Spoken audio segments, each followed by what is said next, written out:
Hello, everyone, and welcome to, once again, a 2020 first, as we have so many in 2020, our first virtual Get Your Students Pumped Up on Personal Finance and Economics. We are so grateful for all of you coming. We hope our day-to-day, for so many of you who come every year, will provide some normalcy in a year that has been far from normal.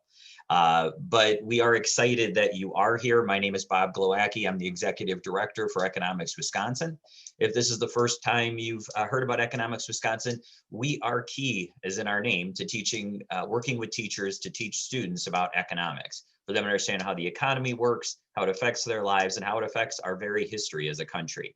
And so we believe it's a powerful component in teaching students about what goes on in the world, as well as how it affects their own personal lives. And we do that not only through an event like this, where we have the wonderful opportunity to work with caring teachers from across the state, but also through the opportunity to work with you through our competitions in the stock market game, econ challenge, and other student competitions. So we'll give you the lesson plans, and we'll also give you opportunities to engage your students in a project and an opportunity for them to learn on their own. An event like this is not possible without terrific sponsors and friends. You saw them roll by in the scroll at the beginning. Many of them have a deep commitment to financial literacy and economics education. I want to call out our silver sponsors, our Educators Credit Union, Royal Credit Union, Next Gen Personal Finance, our friends who are bronze sponsors, Fox Communities Credit Union, UW Credit Union, the Packers Give Back, and Aaron's Company. So we thank you all for your contributions and support of teachers and improving education standards in our state. This is a time also too where we have partners that make things happen for us, and longtime partners like the Department of Financial Institutions and the Wisconsin Bankers Association. Putting on a virtual conference was not something we could do. They're providing the technology and the people behind the scenes to make this a special event, with my fingers crossed until about 2:50 when this thing is over. But I thank them for giving their time and energy to us in support of educators. As you are here right now, you made it the first way. You follow the links in the schedule to each breakout and each webinar session. In the webinars and the large group discussions, let's say the general sessions, you will be muted and your cameras won't be showing. In the breakouts, that'll be up to the presenter. They should be smaller, so they may ask you to put on your video so that they can have a discussion with you. We know how separate we all feel in this virtual life, so we also want to give opportunities for engagement. So I hope you take those opportunities. In the schedule, there was an error that a link didn't go through as we expected, and that's for the next gen breakouts, all three.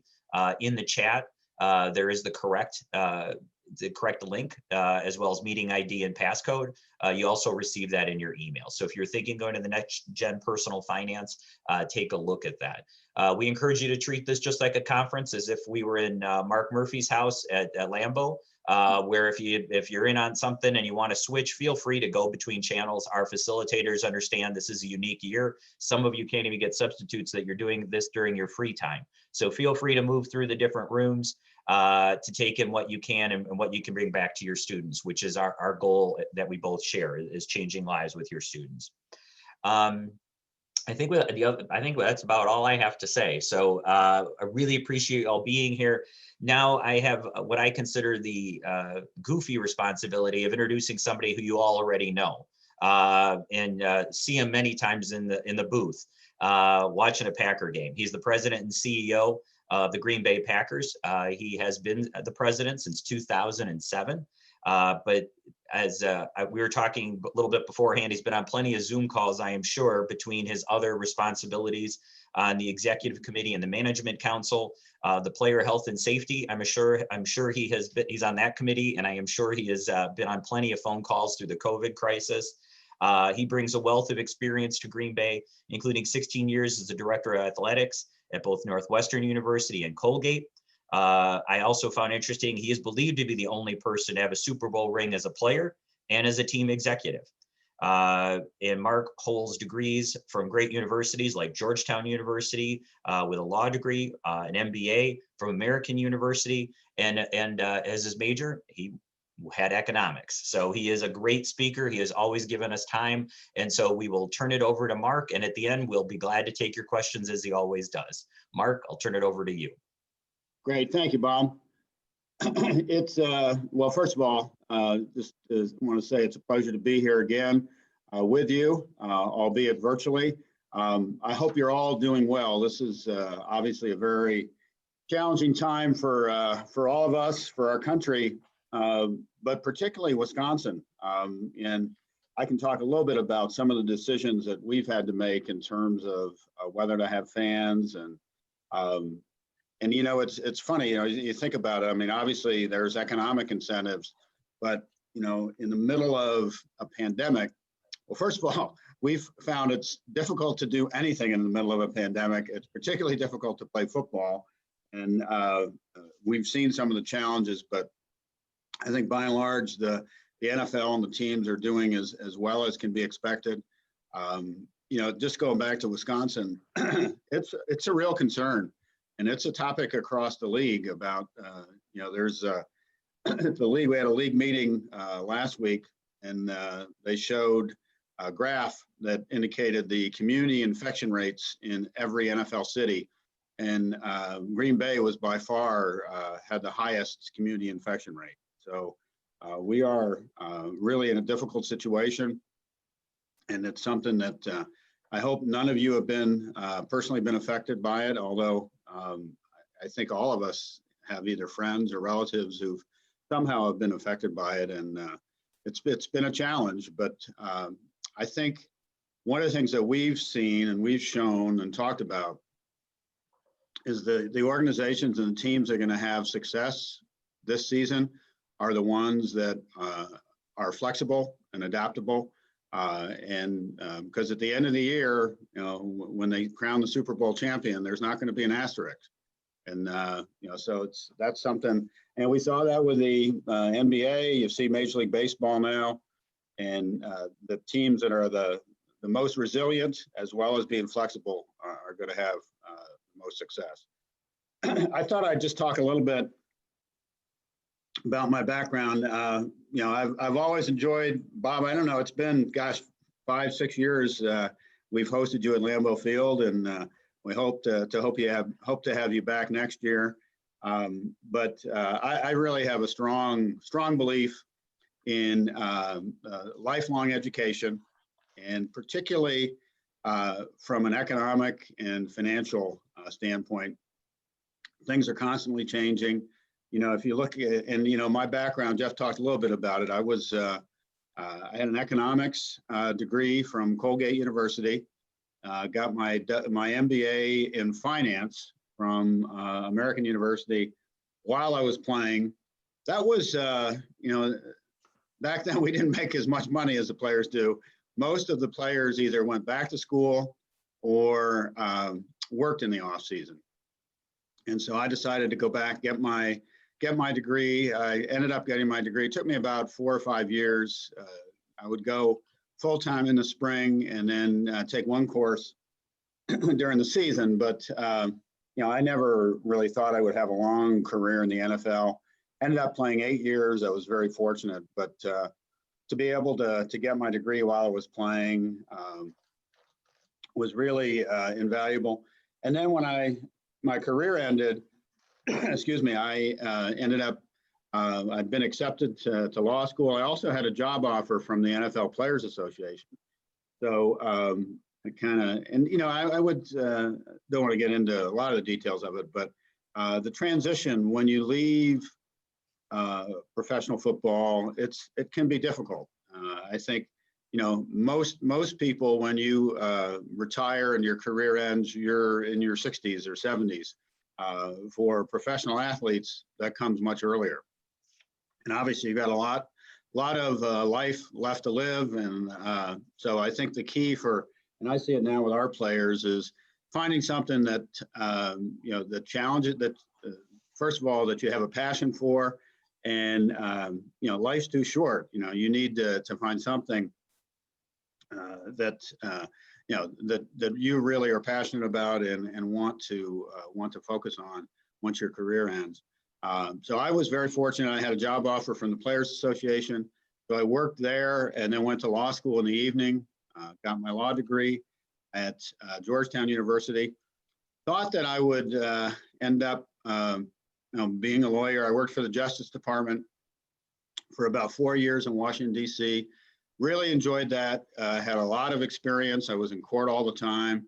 Kind of, if you're a lawyer, kind of the trade-off is if you work for a firm, you'll make more money, but you won't get the same kind of experience. And I was in a position where I'd played in the NFL for 8 years. It didn't need the income, the salary as much as I might have otherwise. So I worked for the Justice Department, loved it, enjoyed it, but I did miss my involvement in athletics. So I had an opportunity to become the athletic director at Colgate University, my alma mater, and did give me an opportunity to get back involved in athletics. So did that. I worked at Colgate for almost 12 years. Then I ended up going to Northwestern, was there for just under 5 years. And I was not looking to leave Northwestern. Really enjoyed living there in the Chicago area and being a part of the Northwestern athletic department. But the opportunity to become the president of the Packers was something that really I had never imagined that I would have that opportunity.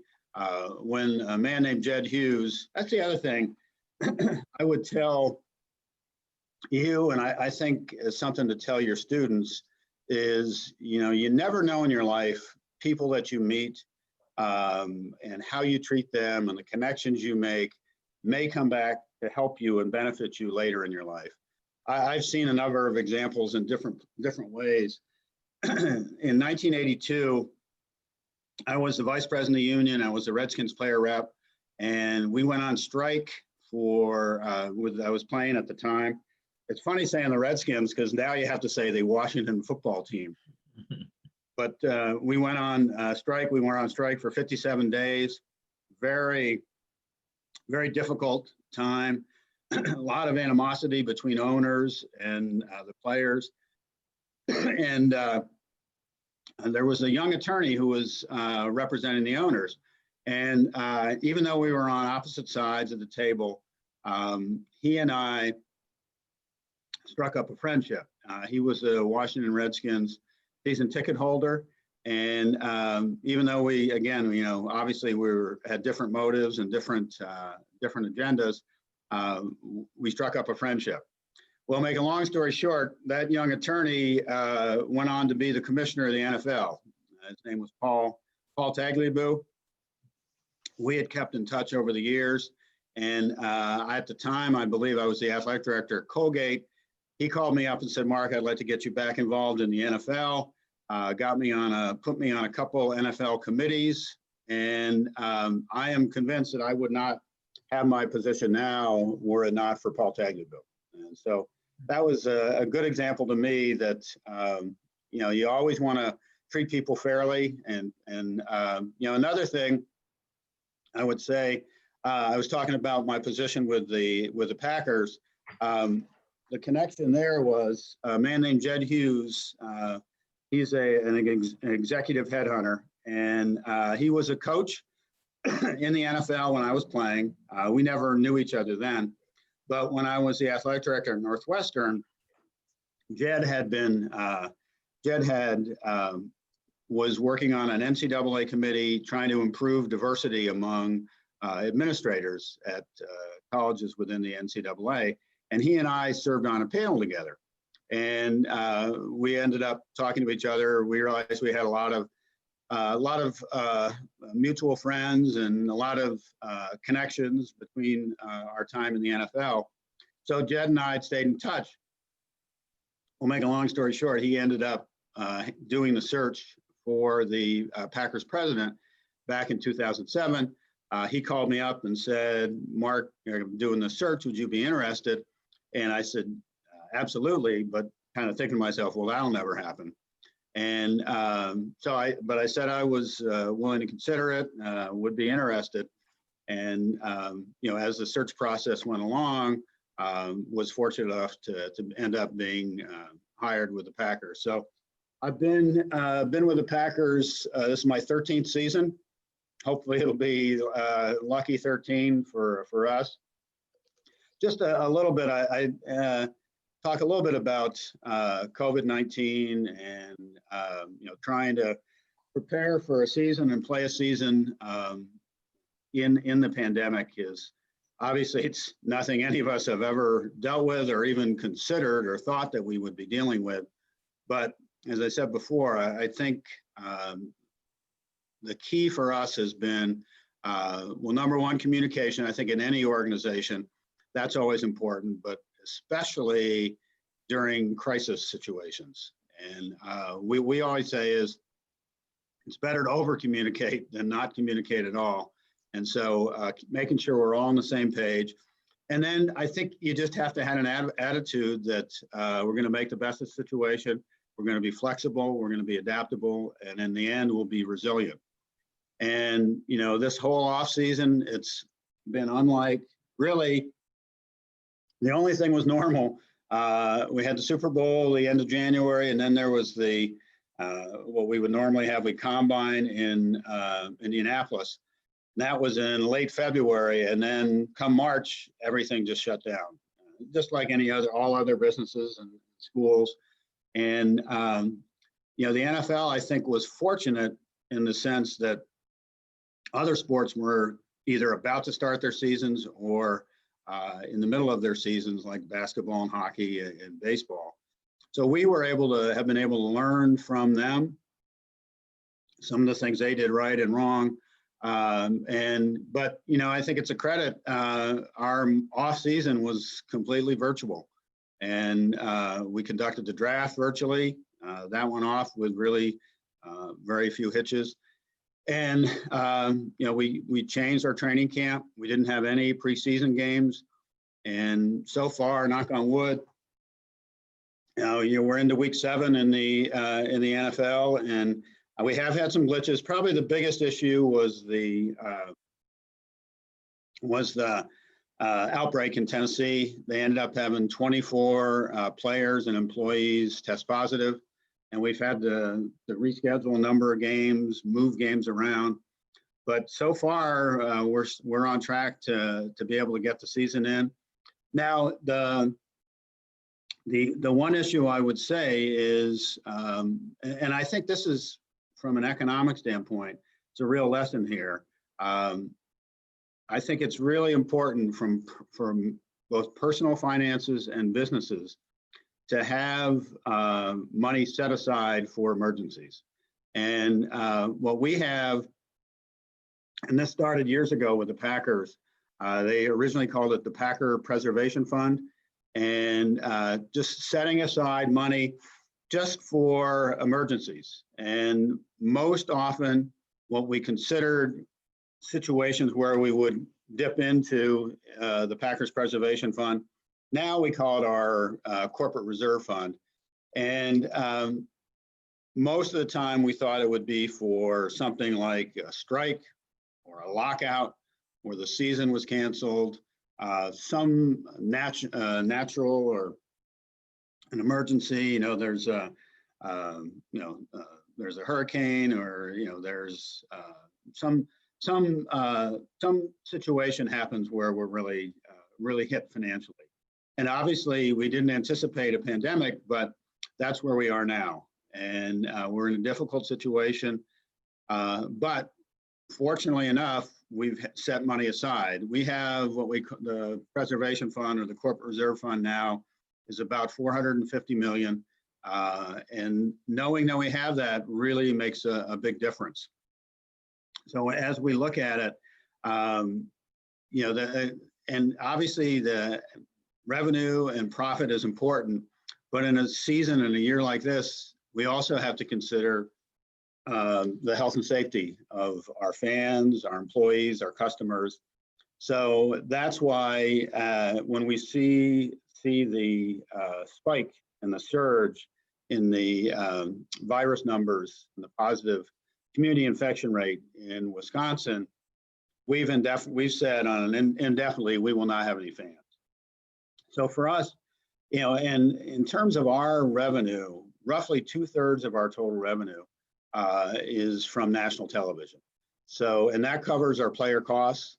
So stepping back and taking a long-term view of this, the most important thing in our mind is to get the games on TV, get the games played, and hopefully at some point when, now the other thing I would say in terms of deciding whether or not to have fans, first of all, we're looking at health and safety, and I'm not an expert in community infection rates and things, positive test rates on the testing for COVID-19. So we have put together a task force of community health leaders, and they have really been extremely helpful, guiding us. Bellin Health is a big sponsor of ours, and they've been great.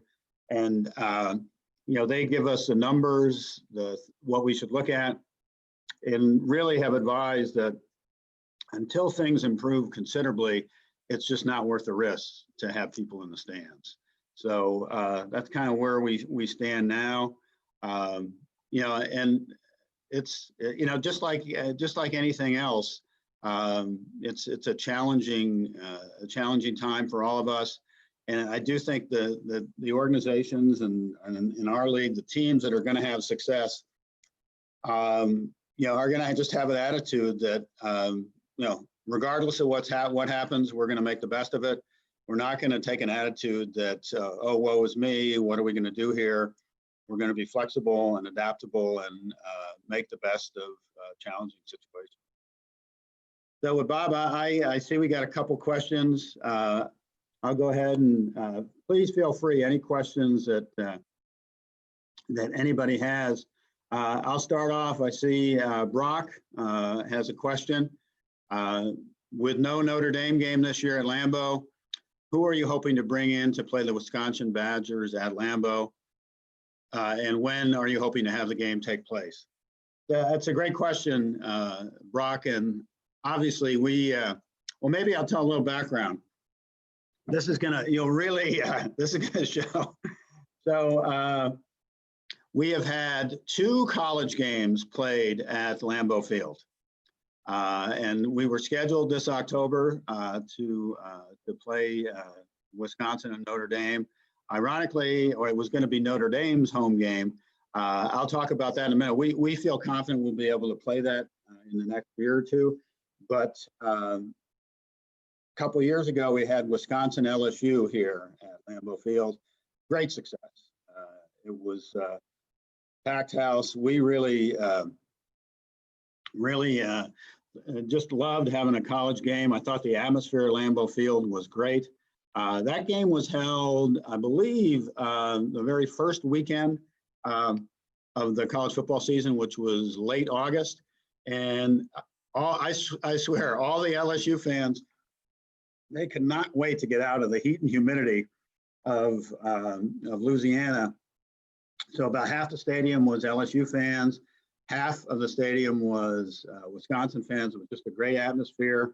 Couldn't have scripted it any better. It was a close game, went back and forth, and the Badgers ended up winning at the end of the game. And so that was great. But here's the trivia question. That was our second college football game at Lambeau Field.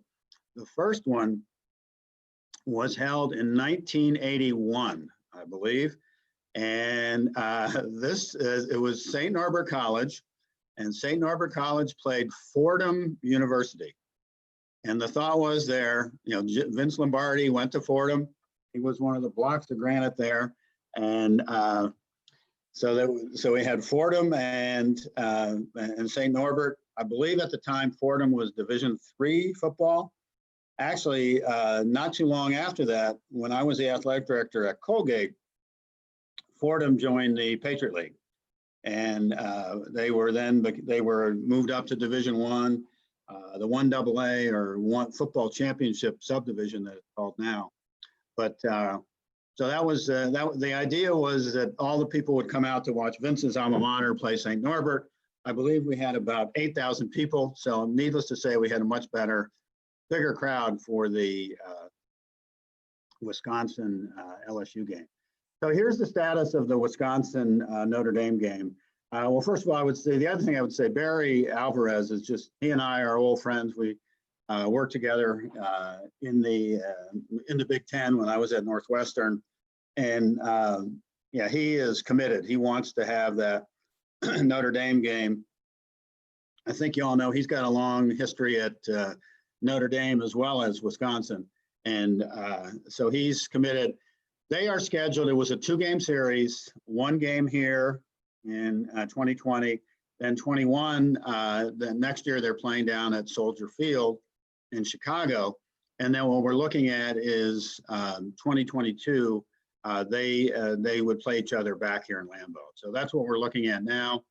One of the problems is college football schedules are done way in advance, although obviously things are very different this year.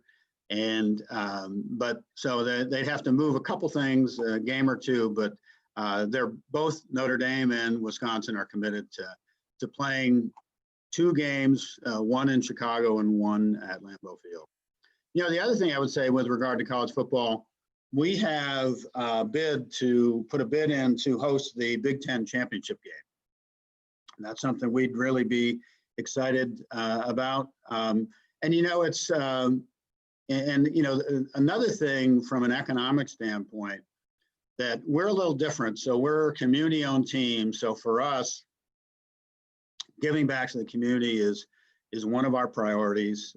We obviously want to be well run. We don't really have a profit motive the way that, you know, an individual owner would.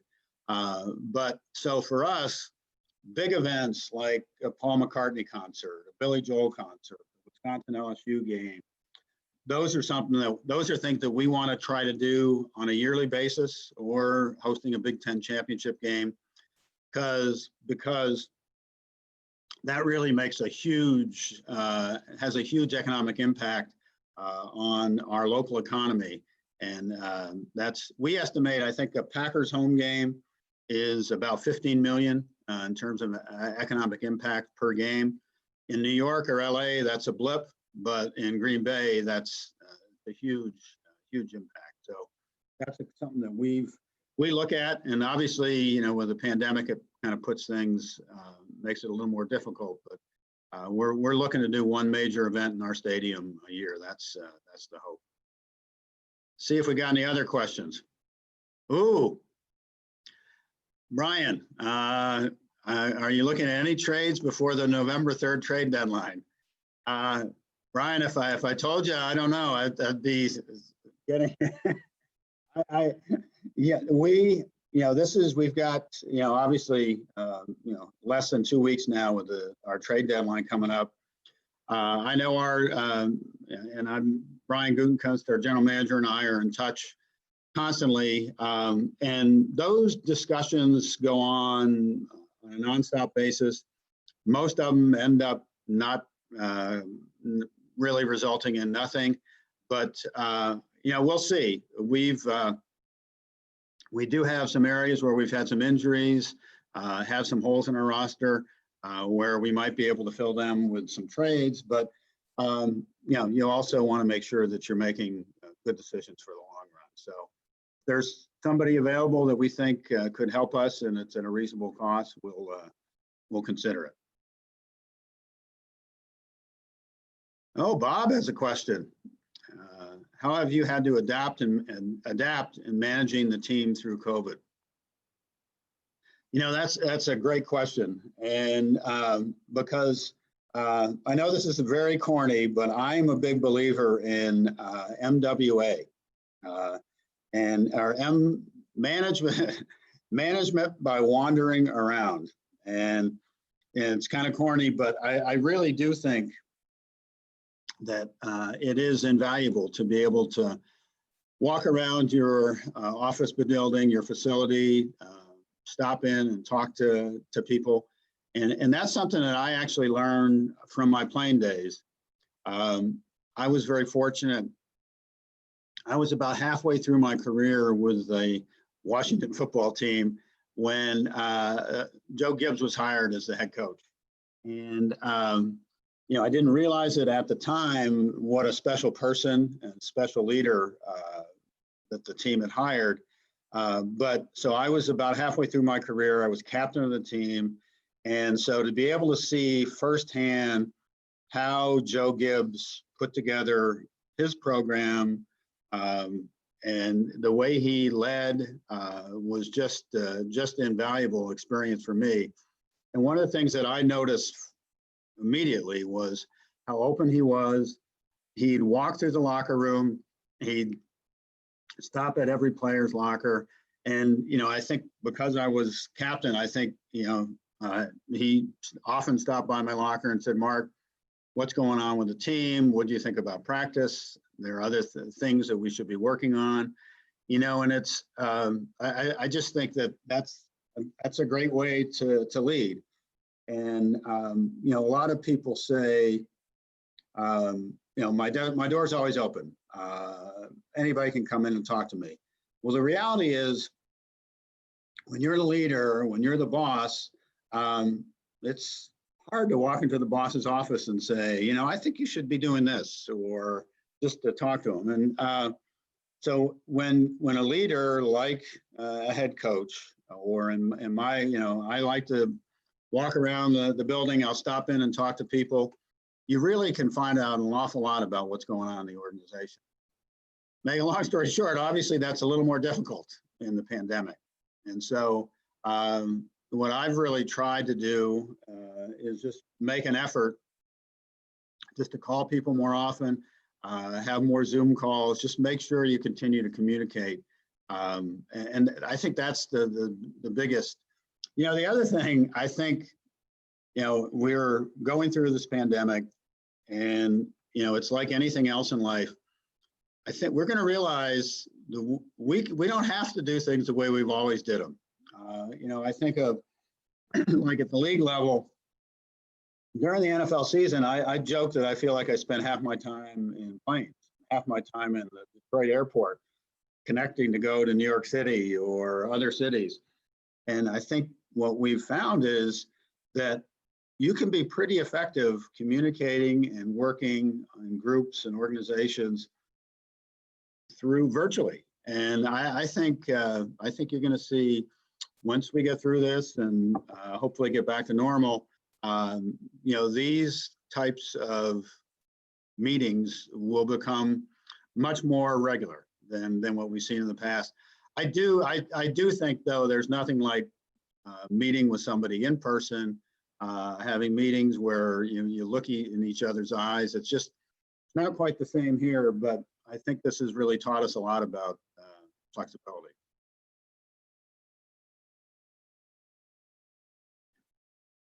All right, I got another question here from Jason Duff. I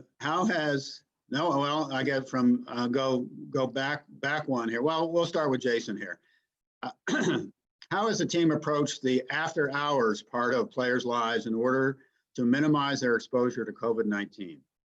i.e., do you drop groceries off at their houses?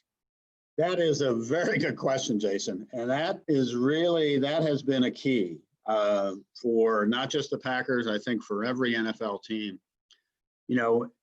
First of all, a lot of people have said, the only way that you can play and get through a pandemic is if you have a bubble. And so the NFL, we looked at it, and if you look at the bubbles were hockey, soccer, NBA, they all went to one site and they were kind of isolated there for months. We looked at it, but given the fact that we had a full season and the fact that we have our, in the NBA, they eliminated 8 teams. They didn't take the whole league down to Orlando. We just didn't think a bubble made sense for the NFL, given it's a 4.5, 5 month season with 32 teams. But what we've created was what we've called a virtual bubble. And, testing is really at the center of it.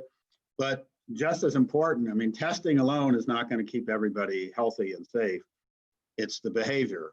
And you know, you're right. It's the key is, you know, what happens when players leave the facility. You know, when they're in the facility, there's a lot of protocols in place. But and I give credit. You know, I think particularly when you look at the numbers across the state in Wisconsin, and particularly in Brown County, it's a real tribute to Matt LaFleur, Brian Gutekunst, our football leadership, and our players themselves, that they have really been very, very diligent in terms of following the protocols. You know, we have 3 meals a day for our players in our facility here. And just, you know, I think the players are all holding each other accountable. You know, this, we all rely on all of us together making smart decisions. And that's not to say, you know, when you're just living in our community here, you're gonna get exposed. So you just have to be careful.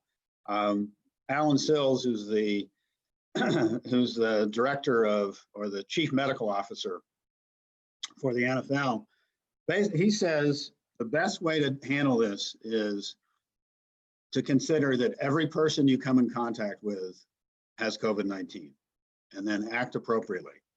So obviously the most important thing is wearing a mask and keeping your physical distance, and then, you know, washing your hands and sanitizing. And it gets old after a while, but that's what you have to do. And I think, you know, you know, when you look at our population of our players, they are young, and that's very difficult for them. And I give them a lot of credit that, you know, that they've really been able to follow and continue to make good decisions and follow the protocols. You know, at the college level, you know, obviously Big Ten's coming back. Wisconsin's playing tonight. They've had a number of games that are canceled.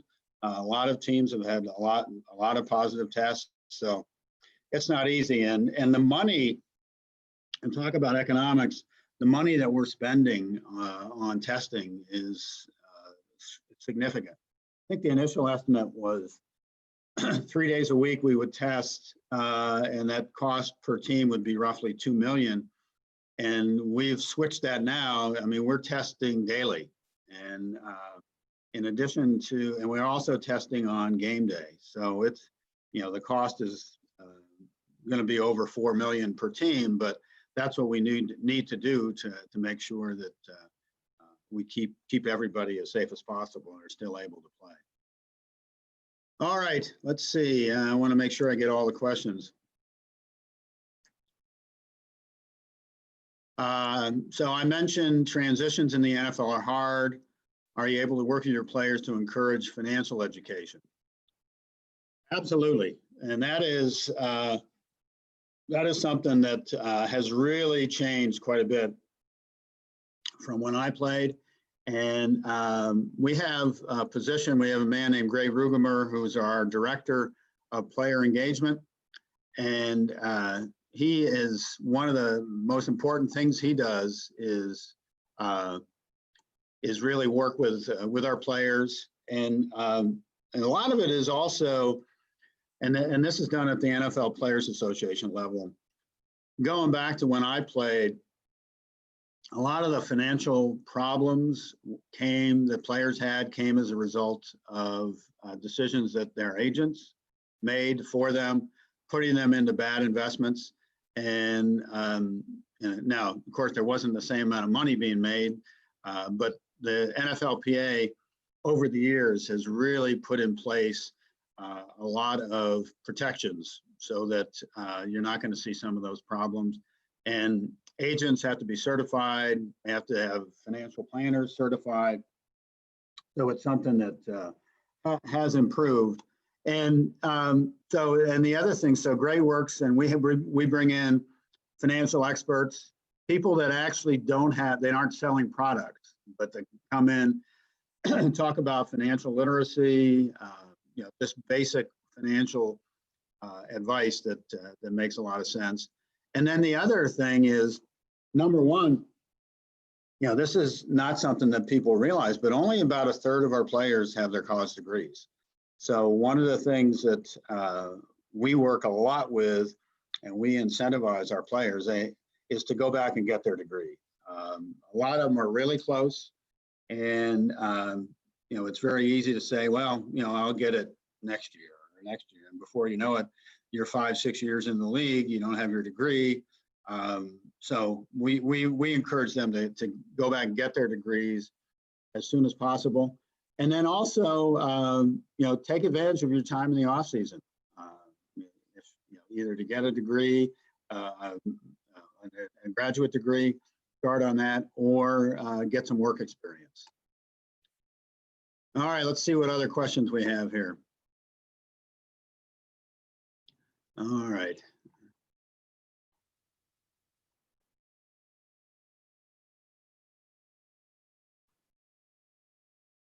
Let's see.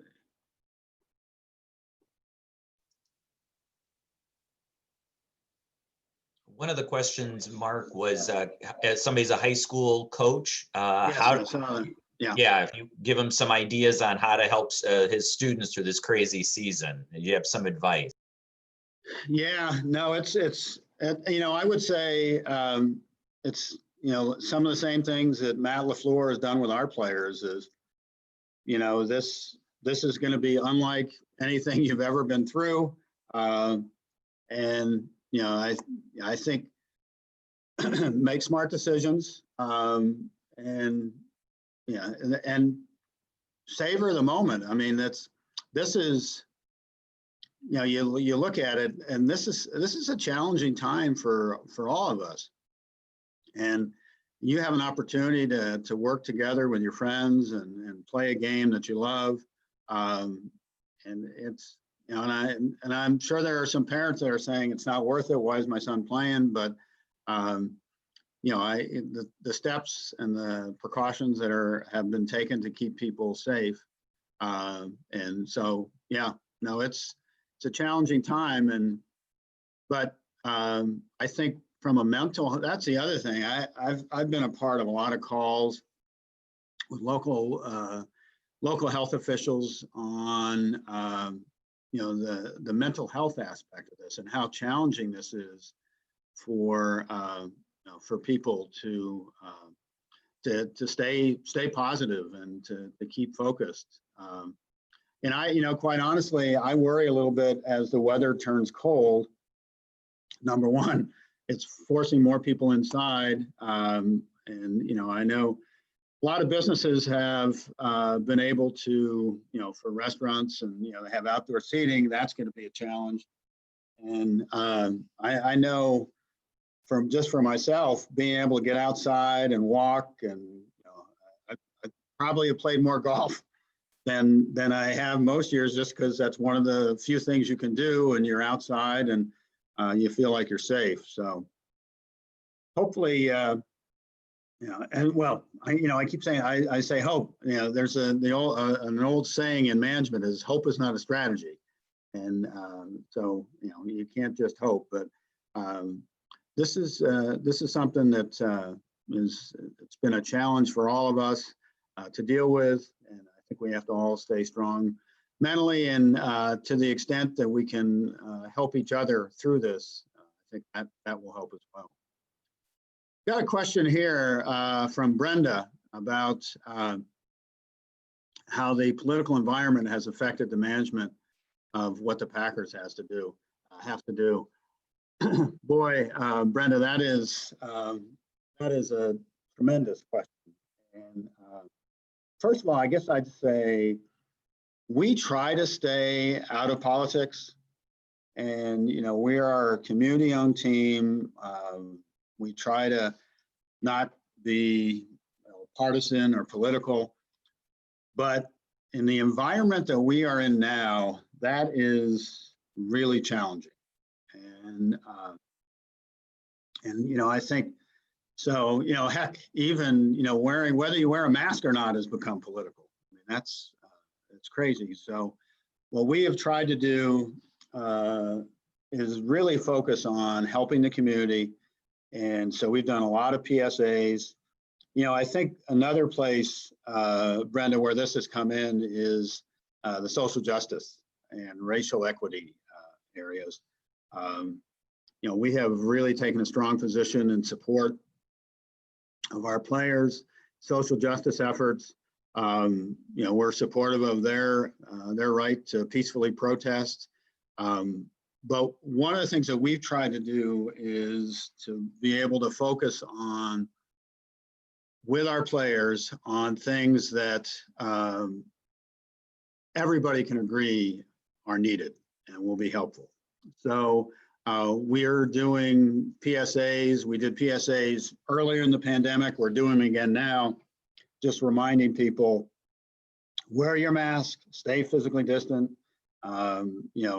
continue to sanitize. We're also making a big push for voter education. I don't view that as political. That's just a basic right. We're not saying who you should vote for, but get out and vote and make sure you register, do as much as you can there. The other thing we're working on is body cams for policemen.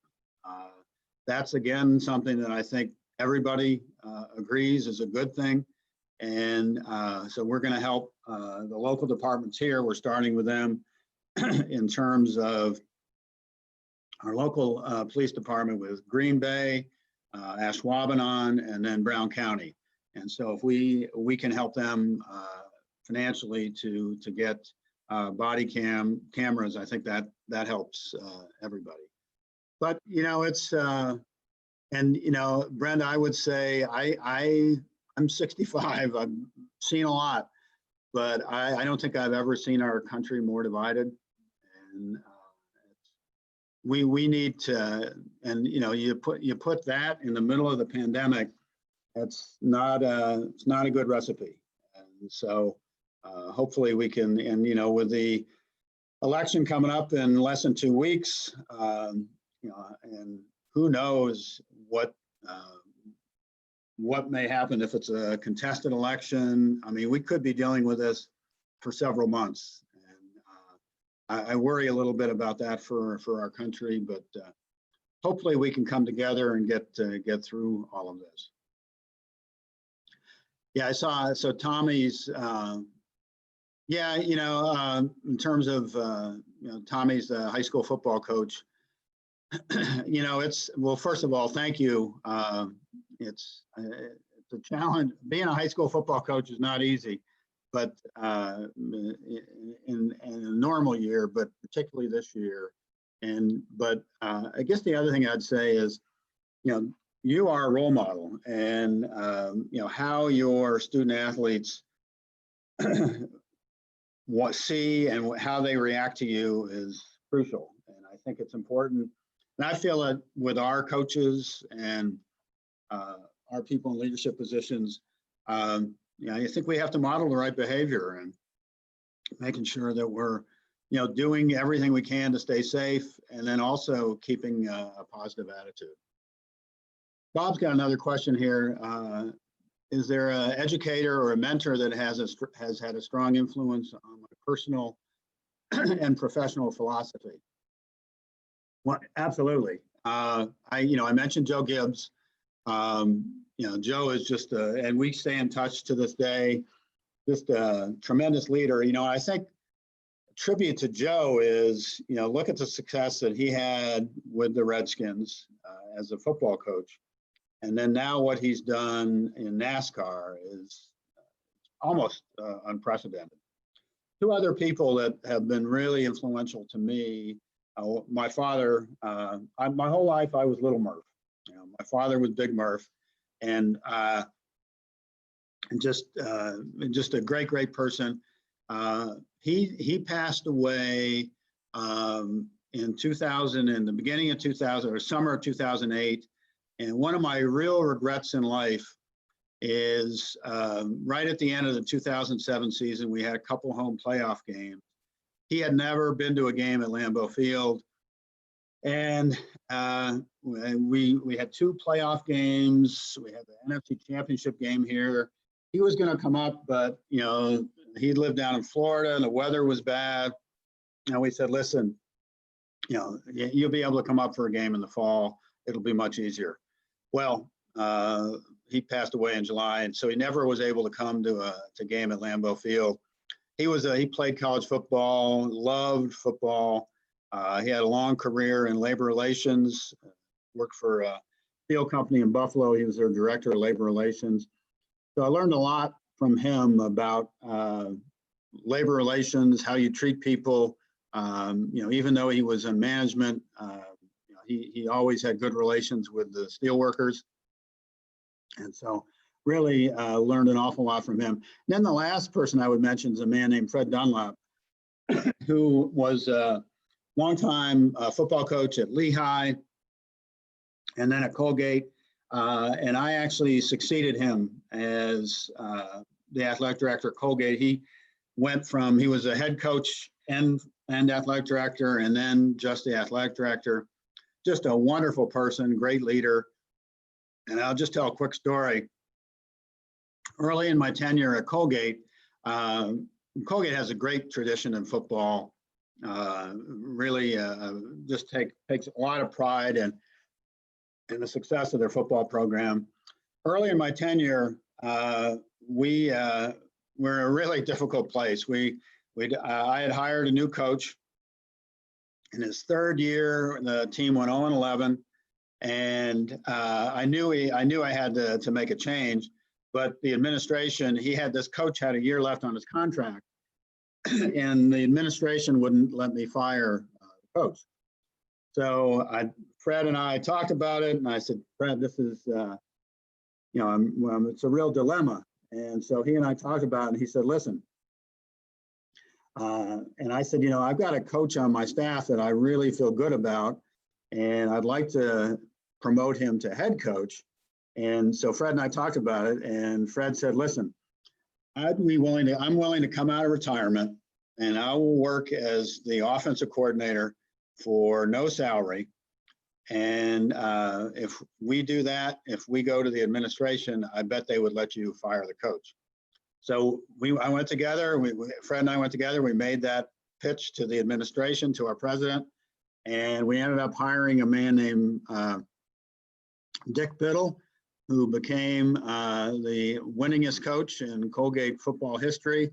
And 2 years from there, led the very next year. So he took an 0-11 team, and we played the very last game of the year there against Bucknell for the Patriot League championship. And so we went 6-5, turned this around completely. And then the next year, we ended up winning the Patriot League and playing in the NCAA tournament. So that was a good lesson for me that when you got to make coaching changes, you got to do it. And it's awful helpful to have a great coach who's willing to coach for free. But I will be forever indebted to Fred, and he and I keep in touch, and he's just a tremendous person. We've got Michelle Vinji, I think it's pronounced. She says, thank you for taking a strong position on social justice. Hopefully has not cost the organization too much, but I know it is part of the issue. Boy, you know, that's a great point, Michelle. And you're right. I mean, social justice, well, first of all, it's the right thing to do. And we are very supportive of our players, and we want to make sure that that they have basic human rights. And this is an issue in our society. And so we feel strongly that we want to bring attention to it, not only bring attention to it, but to make changes. And that's when we're getting into some of the things that, you know, and we're all from Wisconsin. And, you know, I think what really moved a lot of us, particularly our players, was the shooting of Jacob Blake. And, you know, and so we took a pretty strong position that you can't justify shooting a man 7 times in the back. And you're right. I've heard from a lot of people that, you know, how can you take that position? You don't know what happened. You don't know the whole circumstances. It hasn't been investigated. But what we've said, there's no way that you can there's no way that any investigation is going to say that somebody was justified in shooting somebody else 7 times in the back. But you're right, and I think again, it's this divided time for our society that we have heard from a lot of people that don't think we should be getting involved in politics. We shouldn't be talking about social justice issues. Leave that out of football. And obviously you hear from a lot of people about that. But as I said earlier, it's the right thing to do. I do think history will look back and will look kindly on people that have taken a strong position on this. And you know, the other thing, and the league does an awful lot of polling. It has really changed, and it's still it's not a huge majority, but 62% of our fans think the NFL and the clubs should get involved in social justice issues. And I would think, 2-3 years ago when Colin Kaepernick started with some of the protest during the national anthem, that was closer to 50-50 or less than 50-50. So I do think it is changing, but still there's a pretty large number of people that are upset about it, and we know that. All right. One of the things before we turn off, I do have the pleasure of introducing Patrick Kubeny, who is the 2020 winner of the Excellence in Teaching Award. And Patrick has a tremendous background. He's a teacher from Rhinelander High School. And Rhinelander, I've had the chance on our, on our tailgate tour a couple times to go up to Rhinelander. Just a great community. Home of the mythical, fictitious, and maybe he can tell us a little bit about the Hodag. But Rhinelander, that's a district, an area that has a pretty high level of poverty. And I think it's a real tribute to Patrick that he has really worked with his students to put together a plan for their futures. And he describes his personal philosophy as his personal educational philosophy is really very simple. Education equals income. And he's really well thought of in his school. And his principal, Shane Dornfeld, shared this about Pat. Pat impresses me with his commitment to lifelong learning, something we talked about earlier. Your education, your formal education will end, but your education and your learning will never end. And, the people that have success in life are those that have that attitude that I'm going to continue to learn and continue to improve.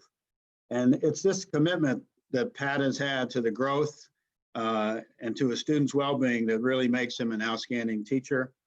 And he empowers his pupils. He's also very charismatic and creative. And Shane says that Pat also, he loves to think outside the box. So with that, maybe I'll turn it over to Bob to maybe say a little bit more about Pat and this award. Well, we're really proud of Patrick and so glad to have him as part of our team. And now our folks from the WBA can roll Patrick's video. Patrick? Greetings, my name is Patrick Kubeny. I'm a high school teacher coming to you from the beautiful Northwoods of Rhinelander. I truly consider my Wisconsin colleagues to be some of the best educators in the nation. So to be recognized for this award among them is truly moving for me. So many of the lessons and events I do with my students are linked to things I have learned from attending this very conference. It is so fun and rewarding to work with so many inspiring people, all sharing the same passion. I like to challenge my students to think about what they like to do and what they're good at doing, and then try to find a way to make a living doing both of those things. I've always really liked teaching about financial topics, and I've always hoped it would be something I could be good at as well. I would like to thank Economics Wisconsin for providing this invaluable training, along with EdVest for sponsoring the Excellence in Teaching Award. Your advocacy and support for higher educational standards for economics and personal finance education in our schools is what provides the foundation we as teachers build upon to transform lives. Here's hoping we can all be back together in Green Bay again next year, a day I always look forward to. Enjoy your day, and I thank you all again. Well, that's great. Thank you, Patrick. Patrick is on the call. He decided to record, just, careful with technology. So Patrick's on the call. Congratulations. I also put in the link to our website that has a little bit more on why he was selected. We had a really strong group this year. We changed the way we did our Excellence in Teaching Award. So we had over 10 nominees, and Patrick came in on top, and those nominees from last year will be considered again. And we again encourage folks starting in January to look and nominate either yourself or another teacher you know that's making a difference in the area of personal finance and economics education. We want to thank again Mark Murphy for giving his time to us. Again, in such a challenging year, to give us an hour of his time, we're really grateful. And can't finish this all out saying go Pack go. So we lost our one game. That's all you're allowed. Otherwise, we're going 15-1 this year and get Aaron his Super Bowl. So thank you, Mark. And we're going to be transitioning now to one of our keynotes. One of the things I wanted to bring to the table this year was being able to bring a variety of speakers to this conference, as well as focusing on careers. Some of the teachers who advise us talked about, what do people do? How do we prepare our students for the future? And we've had a couple programs where that's come out really strongly, where teachers are excited to hear more about, quote unquote, what's going on in the world and how they can translate that for their students. So we are very fortunate to have Todd McLees with us, who's an internationally recognized strategist, speaker, and thought leader.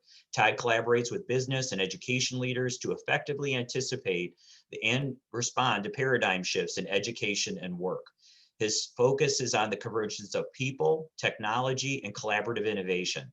He works with academic and workforce development leaders to prepare students for the existing workforce, but also to upskill, reskill, and new skill them for the future. He regularly contributes to NSF programs focused on the future of work, such as the National Career Pathways Network for Occupational Research and Development. Todd is the architect of the Skills for the Next Era of Innovation framework. He's an advocate for continuous life learning, which I guess we're hearing a lot about today, and the convergence of human beings and intelligent technologies. Todd serves on multiple boards, including Higher Education, Regional Alliance, Pathways High, the advisory board at Marquette University Supply for Chain Management, and ADHD America. And of course, the worst time for me to get a phone call. So I will turn the things over to Todd for one of our first keynotes. Todd? Thank you, Bob. And I want to say thank you to Economics Wisconsin and everybody else who made today's conference possible. Speaking of technical issues, I'm coming in on my laptop just now because I had to restart it.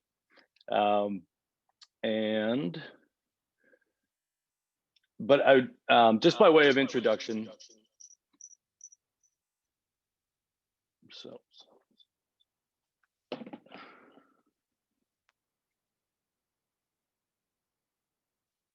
incredible.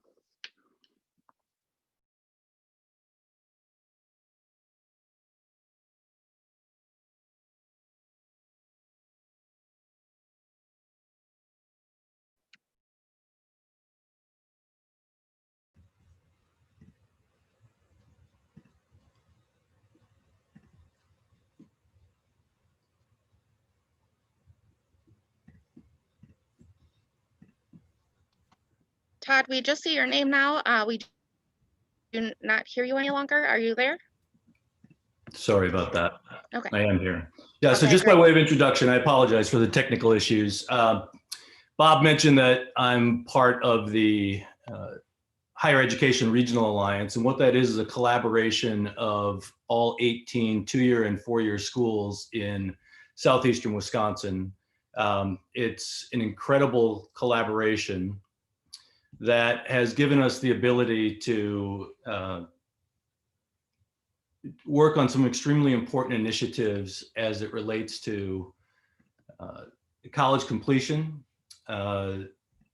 badging and credentialing for lifelong learners, and then building bridges from education to employers. And so what that has opened up for me in terms of just mindset over the last couple of years is really just a solid understanding of what it takes to build not only an initial success story, but an ongoing career that can be fulfilling and purpose-driven and so forth. And as has been mentioned multiple times already this morning, there is an opportunity to, not just an opportunity, but an imperative for lifelong learning. So what I'm going to do, if you don't mind, is jump into a presentation and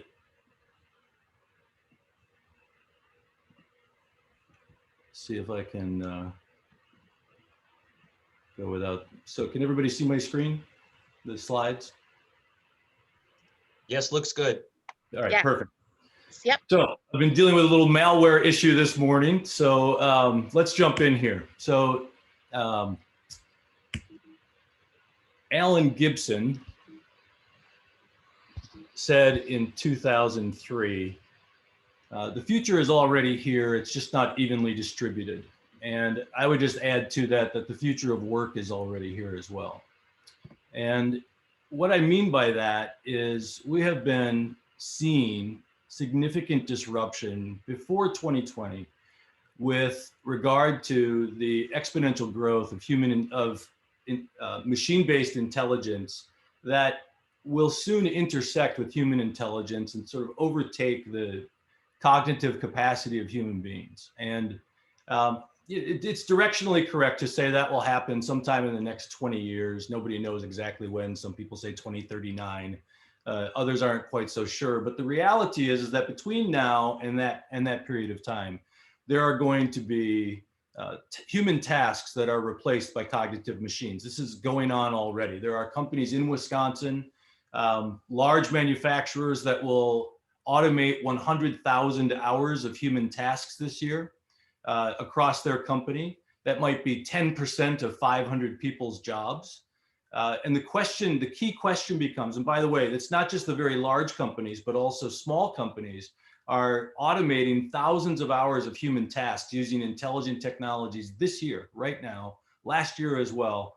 It's an incredible movement that's ongoing. It's not about robots on the shop floor exclusively. In fact, what's more prevalent are robotic process forms of automation. So HR tasks, finance tasks, and the like.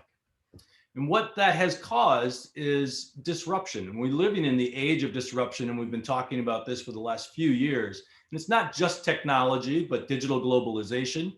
Certainly, we've all felt the impact of globalization over the last 6 months during the pandemic, and then the urgency behind climate change. Now in 2020, we sprinkle in the 1918 Spanish flu, the financial crisis that's certainly as significant as 08 and 09's recession, a labor market crisis that we're in the midst of at the moment, and then the social justice and social equity movements.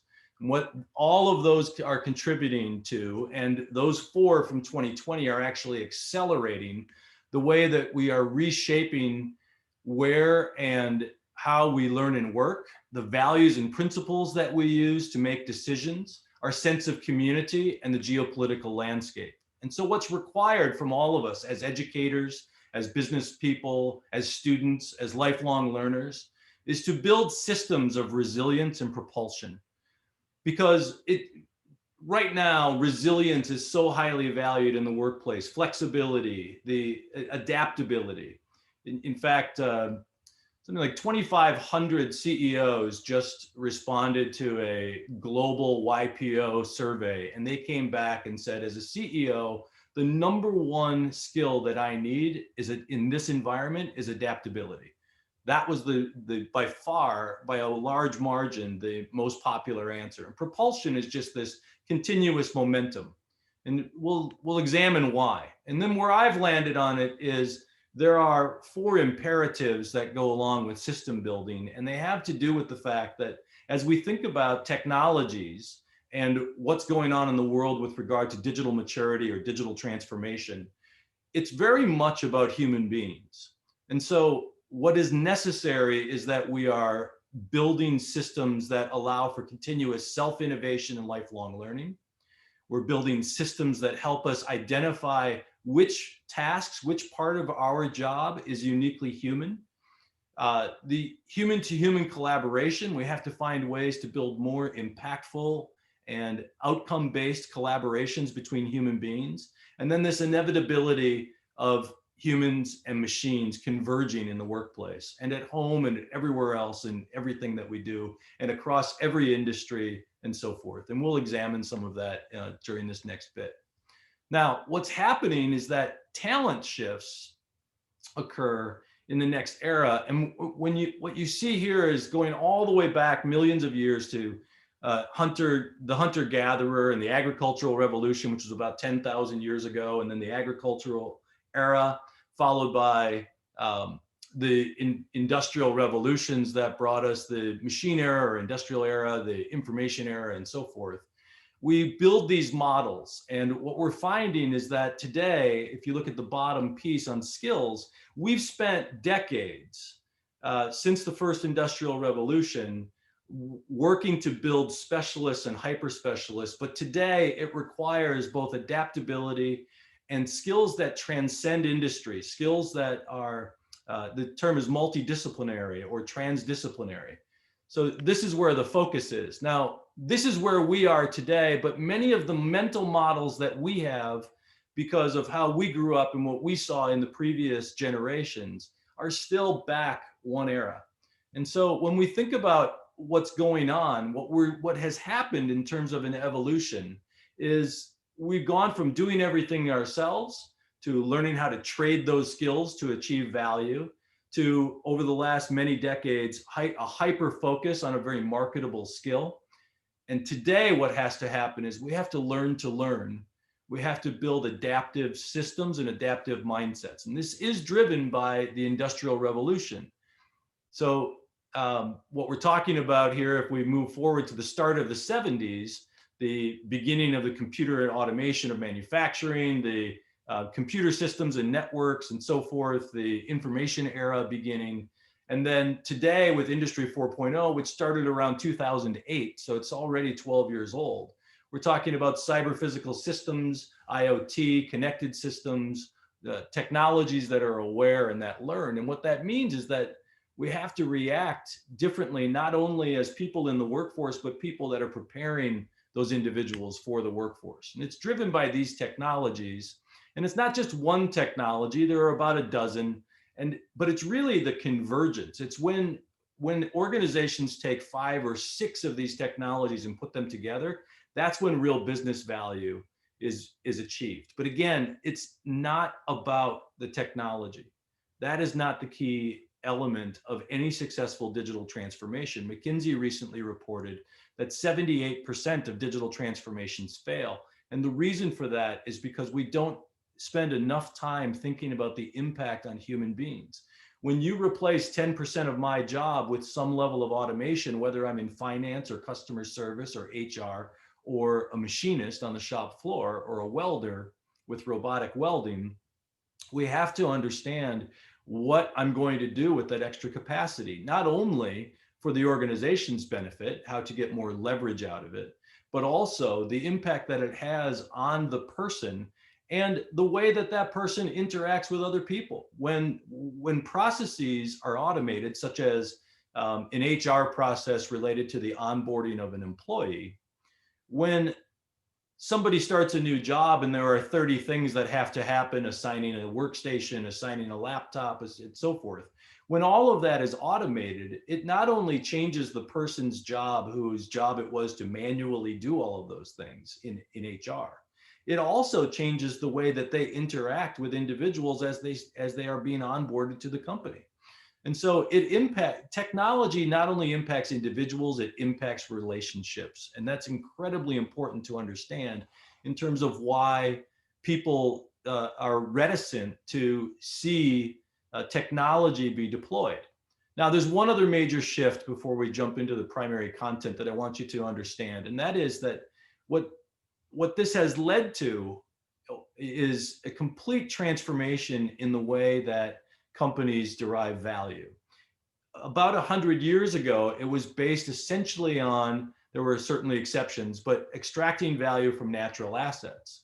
And then in the 70s, 50 years ago, if you looked at the top 5 most valuable companies in the world, it was about the production of assets that we made, that we created.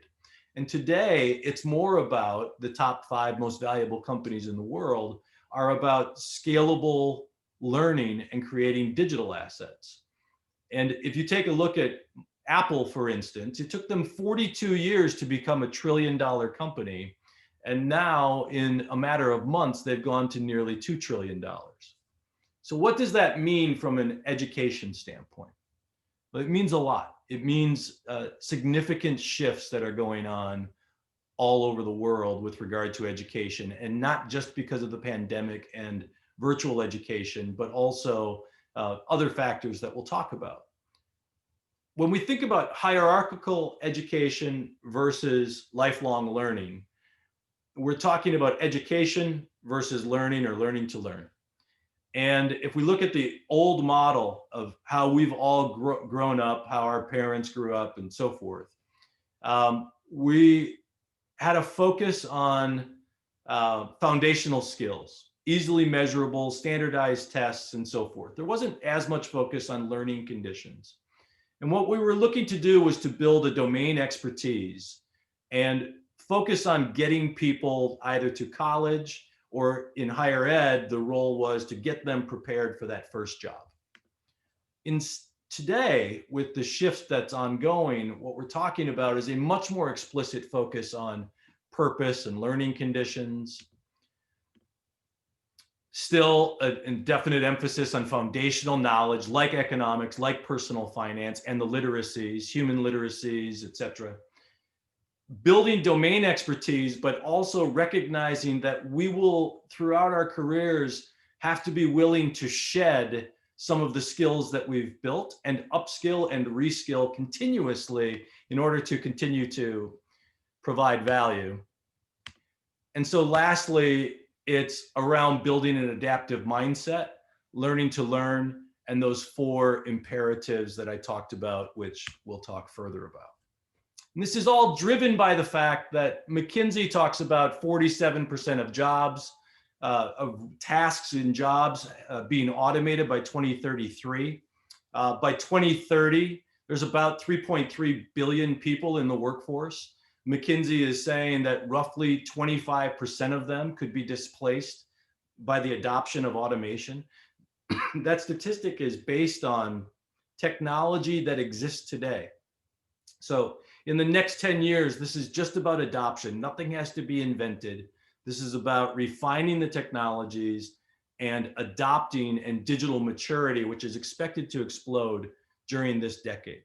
And so the big challenge becomes not just preparing young learners for the workforce, but also taking mid-career people in their early 50s like me, and upskilling us and reskilling us so we can continue to provide value and provide for our families. Of that 800 million, nearly 50% are expected to have to change occupational categories because of the amount of disruption or automation that will take place. Some of that is driven by the fact that companies and industries will consistently look to lower the cost of the goods produced and the services provided. And there are a few different ways to do that. One is to automate it. We're looking at the bottom of the slide. One is to completely automate it. And this is how we generally think about the workplace right now is as we implement technologies, it's sort of humans versus machines. But if you look at the very top, it's about how we can leverage technology to amplify our capabilities and work alongside of technology to create better outcomes. And in the middle, it's about the distillation of very specific tasks that can be outsourced, whether those be digital tasks, design related or engineering related, things that can be done completely digitally by specialists, or it could be something as simple as Uber, right? That's an atomized task. I need to get from point A to point B. So that entire model is based on the atomization of that particular task of getting me somewhere, okay? So it's because of automation and augmentation that Accenture started looking at every role in the workplace. And what they decided was there were, in fact, 3 different categories of tasks that make up our jobs, all of our jobs. It's work that can be automated using technologies today, work that can be augmented, and then the parts of our jobs that are uniquely human. And what they found, if you look at the top bar, is that essentially 51%, and this is 2019 data, 51% of all of the tasks for all the occupations, just over half, they are uniquely human tasks, not easily automated, not augmented by intelligent technologies, et cetera. The other half can be automated or augmented, and the 10 categories below the top bar, all you really need to focus on is that they are the top 10 categories where automation and augmentation are possible. And the lowest percentage that can be automated or augmented is 79%, and that's just physical services down second from the bottom. Everybody else is in a situation where they can be, many of the tasks using existing technology can be automated or augmented, especially when it comes to physical and manual labor. This is the role that education can play. It is the lower skilled tasks that will be most likely replaced. And that's why it's so important to create more attainment of not just the traditional 2 and 4 and postgraduate degrees, the tertiary degrees, but also credentials like badges and certificates, industry recognized certs, credentials that are offered by the higher eds, by institutions that are trusted to deliver a certain standard. Accenture goes further and they say that where most of the new jobs, and there will be more than 65 million new jobs created in this decade, will be the space between what humans do best and what machines do best.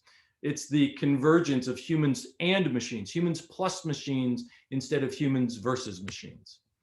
And this is what some of those might look like. Empathy trainer. In other words, humans training AIs to have empathy, humans training AIs to have ethics so that they become sustainable systems without as many biases as can be. One of the things about applying technology is it's not necessarily true that it doesn't have bias. And so there are roles where machines will help amplify the capabilities of human beings. And similarly, we need the human beings to create and govern and guide the intelligent technologies. Now, much of this is driven by an inflection point around access to knowledge. If we go back to 1992, roughly 10 million people were connected to the internet. Today, in 2020, out of the 7.8 billion people on the planet, 4.5 billion of them are connected, almost 60%. By the end of the decade, the expectation is that 8 billion people, everybody will be connected. And I want you to think about what those ramifications are, okay? When there is pure genius, whether that's creative genius or financial genius or scientific genius, that is not connected to the internet, it's more likely to be captured or contained within a given region. This is especially true of the African continent, where population growth is expected to explode, but today's connectivity is not there. So what we're about to do is unleash the next 40% of humans' capabilities around the world during this decade.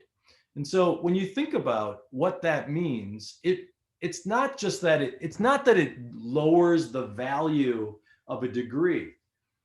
Like Mr. Murphy was saying, it's an important foundational piece, but then we're going to build on that foundation for the rest of our lives, right?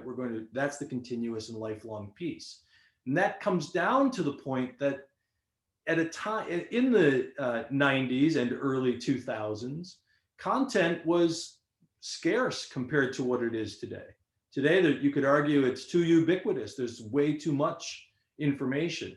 But the reality is that if I need to develop new skills or capabilities, there's so much available online today. If 3.5 billion more people have access to that knowledge, it will continue to lower the value of that episodic education, just that one degree. So we're going to have to learn to get past the phrase, the cliche of lifelong learning, and we're going to have to continually encourage our children, our parents, our colleagues to learn something new, because it's going so fast and the change will catch every one of us. And it's not a matter of staying ahead of it. It's a matter of being adaptive. You know, my 10-year-old, who's a 5th grader, she announced in September that she's almost done with school.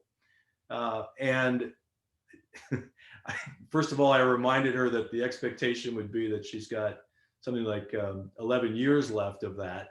But in addition to that, she's going to be learning for the rest of her life. And I think that's such an important, in this time, at this inflection point, it's such an important conversation to have with every learner, young and old, with every child, with every student in the system today, with everybody at work, that we have to find the ability to learn.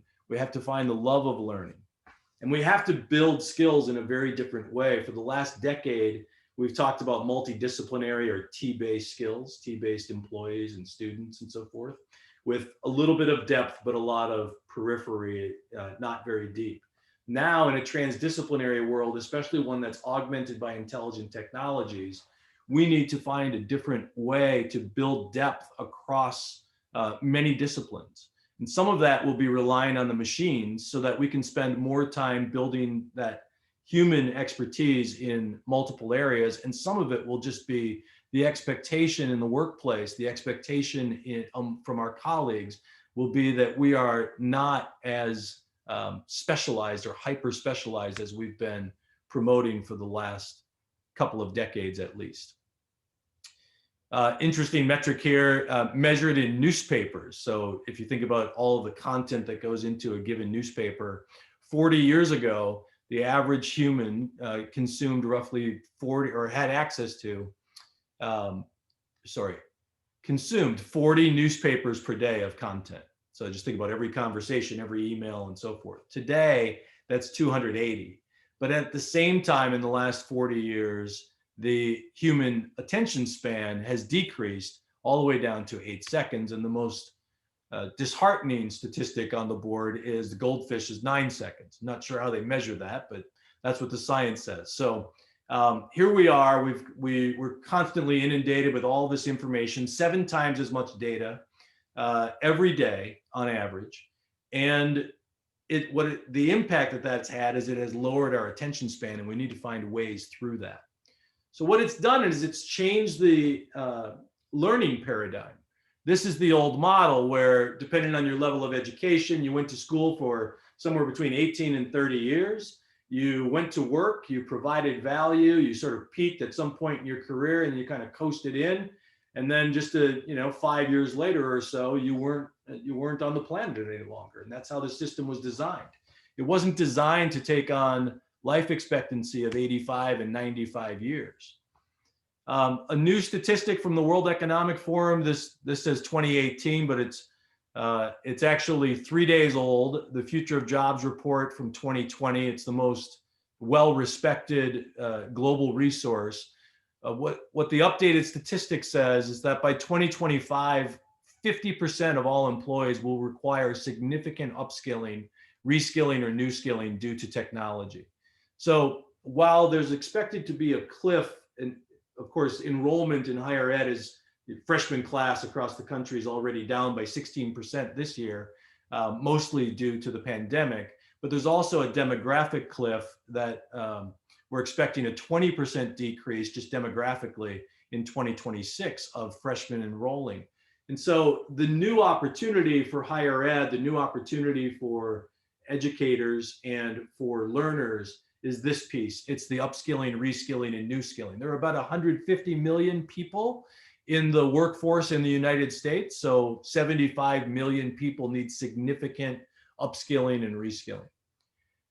There is this great fallacy that comes along with that statistic, which is this one. The thought is that at some point in your career, technology has outpaced you, and now you're faced with the need to have this great reskilling so that you can provide value again. That's not really an accurate picture. What we have to be ready for is this. It's the Gen Z employees who are entering the workforce today with an expectation that they'll have 17 jobs in 5 different industries. And so it's going to look more like this. This is the system we need to build, where we're constantly learning and reconditioning and adding more value across those industries, across those jobs, back to that X shape of skills. We need to build capabilities that transcend industry lines. Personal finance, economics, these are foundational skills that do that. I'll give you some examples of some others. We talked about this, that 20 million undergraduates, that's headed down. 75 million workers need retraining. Alvin Toffler said that the illiterate of the 21st century will not be those who cannot read and write, but those who cannot learn, unlearn, and relearn. This is a huge human issue, and what we have to get people ready for is this. This is the crux of lifelong learning. It's the ability to say that something that I've been paid for, something that I've assigned self-worth to, skills that I've developed during my career that can now be automated, like that onboarding an employee example. If that's been half my job for the last 10 years in HR, how do I feel about having that taken away? Well, I feel a lot better if I know it's coming. I feel a lot better if I'm also being upskilled or reskilled and have an opportunity to add value in a different way. But it does represent significant change that I have to get comfortable with. The biggest thing that we have to prepare students and young learners for right now is that some of the things they're learning, even software development skills, will change so drastically because of technology that languages will certainly be less utilized during their career. They may be completely obsolete by the time they get there. But in addition to that, the machines will be doing much of the programming. So what we have to emphasize with these foundational skills like economics and personal finance and even software engineering skills or coding skills, we have to emphasize the mindset, the thought processes that come along with that, so that those skills can be applied in different contexts, not just in the case of developing software. So this tour of duty approach around human potential and career planning really looks like this. I have to be comfortable with constantly shedding skills because those skills are being automated, or I now have to learn to work with a machine alongside of me to augment. Think about oncology, for instance. When an oncologist and a radiologist work together to decipher an accurate diagnosis of breast cancer, for instance, it results in about a 97% accuracy. So there's a 3% margin for error on diagnosis of cancer. When a machine does it by itself, it's a little over 95%, which is up a little bit from a year ago because the machine is growing in terms of its intelligence and its knowledge of those cases. But when human beings and Watson in cancer centers work together, it's a 99.3% accuracy level, which is a 4x improvement on it's 25% of the number of inaccurate diagnoses that occur. But if I'm an oncologist, I've gone to school for so many years, I've been practicing for 25 years. How do I go about allowing my ego, my self-worth, my individual skill sets to say it's okay to be augmented? This is the constant challenge in every role going forward. And so it begins to look like this. It's instead of learning at the beginning, doing while we're at work and producing this unit of value, the unit of value in the workplace becomes the byproduct. We're learning while we're doing with a huge sense of purpose in the midst. And what we get out of that is increased capacity within the organization. The 5 logos that were on the right, Apple, Amazon, Facebook, etc., they have built scalable learning organizations. They've built capabilities that can be used in multiple contexts, and that's how you increase capacity in an organization. So sharing knowledge, digital learning only, for instance, is not enough. This is another point where educators have an extreme advantage, because educators know that it takes the social learning and the experiential learning to build skills where they can apply, where students or learners of every age, it's not K through 12, it's not K through 16 or K through 20, it's K to gray, right? And so if we can apply that knowledge and create skills, that's a good step, but skills are not enough. Skills do not build organizational capacity, capabilities do. Capabilities are just skills that can be used in any context. And so where my focus has been is not on technology, but on human capabilities for the next era of innovation. And it's these 4 imperatives that we talked about. And with each imperative, there are 2 mindsets that are required: adaptive learning and growth mindset, entrepreneurial mindset, an equity mindset in terms of collaboration, an evidence-based or data-driven mindset with humans and machines working together. But right at the center of this model is this sense of purpose. Now that could be Simon Sinek and start with why. This is a little more ornate, ikigai. It's a Japanese model for understanding purpose, what you love to do, what the world needs, what the world values, and what you're good at. But purpose is more important than ever before. If I can be passionate about something, if I know that it's important for the world, if it's my purpose, if it's my why, then it's easier for me to migrate during my career as long as I'm on that path. If you're going to ask me to get away from that because you're automating some of my job and so forth, then it becomes more difficult. The way we make decisions, the ethics and values and principles that guide us, and then these skills, and I'm not going to go through all of them clearly, but what we find here are a number of skills that are uniquely human. These are things that machines are not doing.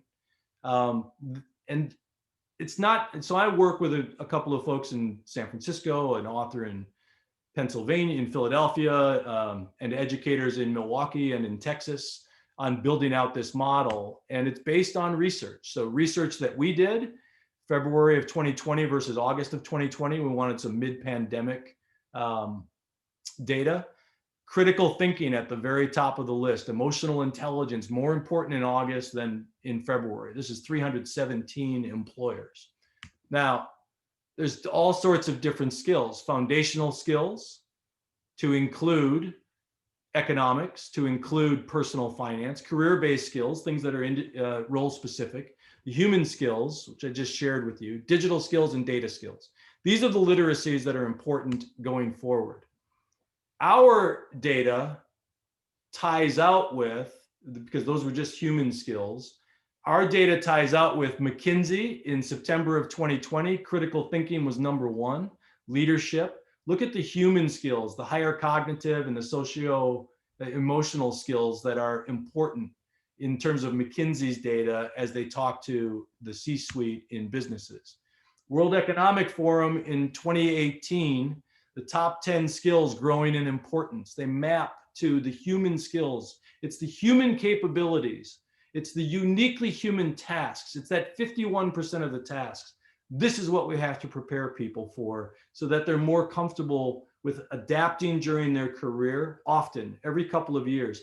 The average job tenure today is only 4.1 years across the world. In high tech, it's 2.3 years. If you go to Silicon Valley, if somebody's been there for 2 years, they have seniority in many cases. So it's a much more disruptive career path than the one that, my dad, which was one job and retire with that gold watch after 40 years. The new model is all about adaptability, and that takes human skills, human capabilities. This is data that's 3 days old, coming from the World Economic Forum. Not much shift between 2018 and 2020. A massive emphasis on human skills. So McKinsey, Accenture, Deloitte, 3 of the largest analyst firms in the world. Northeastern University, Robot Proof, wonderful book from the president of Northeastern University. Human literacies, data literacies, digital or technology literacies. It's these human skills that transcend jobs, they transcend roles, they transcend industries, and they map directly to the jobs outlook. So let's take a look at the top 20 roles, job roles growing in demand between now and 2025. And you can see a significant emphasis on automation at the top of this. You've got data analysts and scientists, which is all about being data driven. That's the lower right quadrant of our model. AI and machine learning, that's the convergence. Big data, being data driven. Digital marketing and strategy specialists, that's uniquely human stuff at the moment. Data informed, but uniquely human. Process automation, that's the 100,000 hours taken out in one company just this year, right? Every year, this is going to continue to increase. This is what we have to prepare people for. On the right side, the types of job roles that are decreasing. Take a look at those that are in yellow: accounting, bookkeeping, accountants and auditors, financial analysts, bank tellers, and related clerks. Much of this is becoming algorithmic, data-driven, and automated. So as we think about economics and as we think about finance, as we think about personal finance, we have to emphasize the foundational skills, the impact on the individual's lives, and the impact that those thought processes of economics, micro and macro, can have throughout the rest of our lives. And the fact that they will shift, and new tools like decentralized ledgers, blockchain, and other forms of automation and algorithmic ways to invest and manage our money and so forth, manage our spending, all of those things, they will continue to evolve. But it's that core set of skills that becomes so important. So that is my presentation. And let me see, so if there are any questions, I'll take those now. We've got a couple of minutes left for that, and you can enter those in the chat box. Todd, this is Bob. I'll ask you a question. So I'm just about to turn 50. So if I'm a teacher out there or whatever, I've been doing stuff for 15 years. I was kind of trained in the old models. What things could I do to, in a sense, embrace this new future for my students, or to model it for them in learning and relearning? Obviously, I'm sure some of the teachers in doing virtual learning are being forced to change the way they do things. So how do I mentor or model that? How do I grow myself? I think we have to set the expectation that this generation is going to have many, many jobs over an elongated career, 55 to 65 years. The number of people living into their 80s is going to triple between now and 2040, just due, pandemics aside, just due to life extension. And the expectation is that they will want to pursue many different opportunities in many different industries. And that will require this fundamental shift in terms of the traditional approach to, I'm going to go get my bachelor's degree or my associate degree or my master's degree, and then I'm going to go to work. And then, maybe the employer will provide some training. That's a fundamental conversation, and we just need to reset that expectation with our young learners so that they have the ability to think through things in that way. Maybe it's a little less education in some cases, that master's degree, for instance, on the front end. It's go get some work experience and apply those things. Maybe it's bounce around between industries early in our career when we can afford to do those things to find out what we're most passionate about. But it's that kind of mindset. It's that growth mindset, the adaptive mindset. We have to really focus on these skills and mindsets, Bob. So we've got a couple other questions, one from Sue Nelson.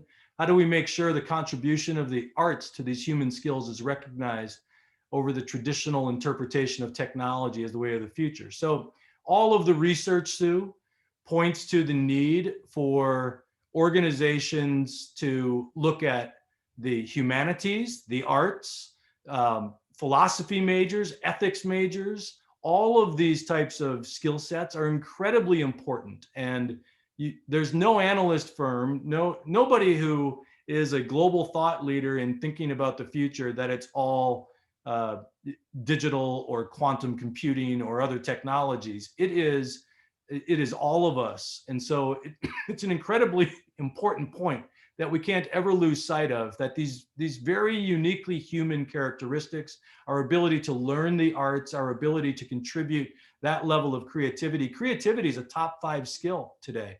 And that's in many ways best taught through the arts. So that's incredibly important. Heather Contos asked, how do these changes affect the human psyche? We're seeing increased anxiety and stress in young people. Is there a connection between these changes in work and learning and how it affects the emotional and psychological well-being of individuals? So there can be, absolutely. I think that's probably more prevalent in people my age. It's the 51-year-old, not the 15-year-old who's feeling that pressure right now. What I believe is incredibly important there, Heather, is the opportunity is to help people understand what their purpose is. It's finding that purpose. And I know that's been popular, certainly since Simon Sinek's TED Talk and so forth.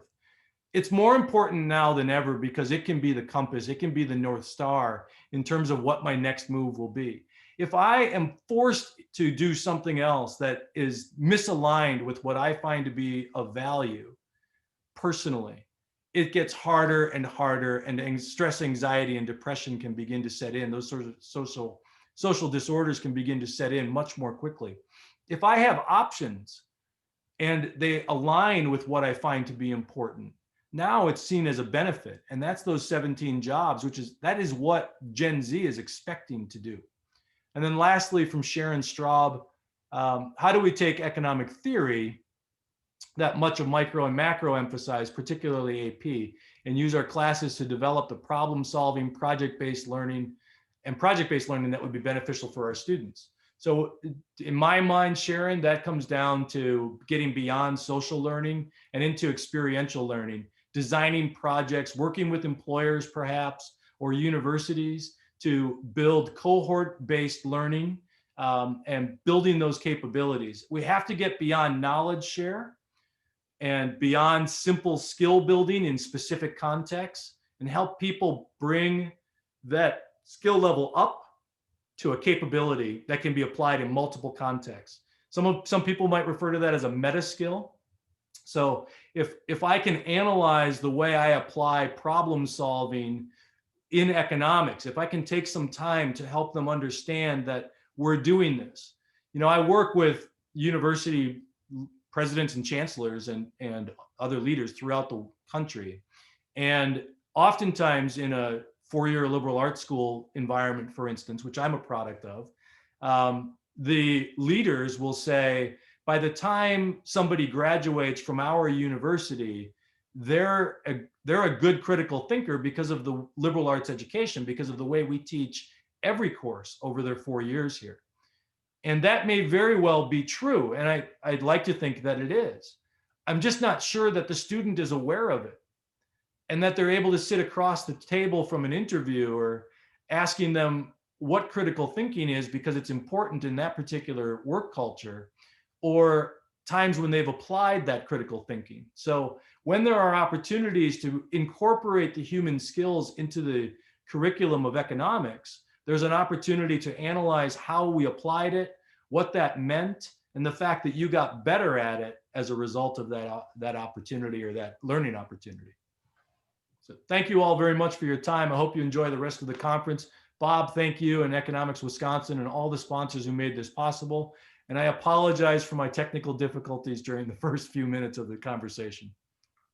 Well, thank you, Todd. The first 2 hours here have been just amazing, and you blew my mind in your futuristic talk, but the future's now. I think for those of us who are a little older and kept on hearing about the technological revolution, like you're saying, the change is coming with the technology we have, not even the technology we hope to have.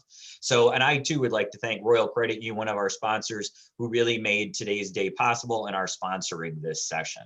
So we are at the point where you don't have to look at my ugly face anymore for a while. We're going to take a short break so you can stretch your legs and grab some water or something else and come back refreshed. And we'll be changing, changing a little bit and going with a great educator, Joel Chrisler, who will talk more about the financial literacy, the new financial literacy standards. I think something that Todd said that tied in with me too, and I know I've heard it from our board member, Chris McDaniel at DPI, and Sue Nelson, who's also on here. You know, as we talk about standards, it's not about teaching people facts, it's about teaching them concepts that they can grow with and learn. So he's going to be taking on the financial mindset and the basis for the new financial standards that were just released by DPI earlier this summer. So take a short break. We'll see you back. You got to come right. You can stay right on this site, if you will, and we'll be back on at 10:30. We'll run the scroll in the meantime. Again, talk to you soon.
Well, hello and welcome back, everyone, from your break. It's important to get up and stretch our legs once in a while, especially in this virtual environment. But so glad you're here today. My name is Dave Mansell. I'm the director of the Office of Financial Literacy at the Wisconsin Department of Financial Institutions. So I'm so excited that you're here today, and so far we're off to a great start. Really interesting, timely information, and it's my pleasure to introduce our next speaker for our general session number 2, Getting Inside Your Student's Brain, the Financial Mindset, with Joel Chrisler. Joel is a high school educator and financial literacy speaker with over 30 years of experience, and was a member of the Financial Education Writing Committee that created the new and innovative financial education standards for our state that just happened over this past summer. Joel is a past winner of the Economics Wisconsin's Excellence in Teaching Award and a Cole Fellow recipient. Our thanks to Educators Credit Union for making Joel's presentation possible and for their support for teacher education. With that, Joel, take it away. Thanks, Dave. I really appreciate it. And thank you, everybody, for stopping in today and taking a look at this. It's kind of just kind of par for the course. I am teaching in a hybrid situation right now, and my first hour class is actually a virtual class. And so I'm trying to be as creative with this as I can. It's been a challenge, but it's been great to be able to see the students. I also have 2 other classes in person, so it just makes for kind of a crazy day, and I'm just really, really happy to be here. But just to kind of introduce myself, like Dave said, my name is Joel Chrisler, and what I usually like to start out with is I'm the father of 3 daughters, and I'm very, very proud of that, of being a dad. My oldest daughter, Michaela, is actually a teacher in my district. She teaches 4th grade. My middle daughter, Ashley, she is a sophomore at UW Eau Claire. She's studying special education. And my youngest daughter, Lexi, she's a junior this year. So there might be a possibility she might pop in to grab a snack. I don't know. We'll have to wait and see if she does it. If she does, I apologize ahead of time. But like I said, I teach a class called Consumer Economics. I'm also a U.S. history teacher. And I've been doing this this is my 31st year. And about 11 years ago, I attended the very first Jumpstart National Educators Conference. And that really, I always enjoyed it. I always felt I had a passion for financial literacy, but that really just got me going and really got me interested in the advocacy portion and just finding new innovative ways to share things with my students. Currently, I am serving as an advisory member to the Governor's Council on Financial Literacy. And I also became a Next Gen Personal Finance Fellow in 2018. And so I'm really, really happy to share some of these aspects of the financial mindset with you. It's the newest strand. It's new, it's innovative. It's something that no other state that I'm aware of has. And when I tell people about it that I talk to across the country, they're just blown away that we've done something like this. So let me go ahead and get my presentation up here for you.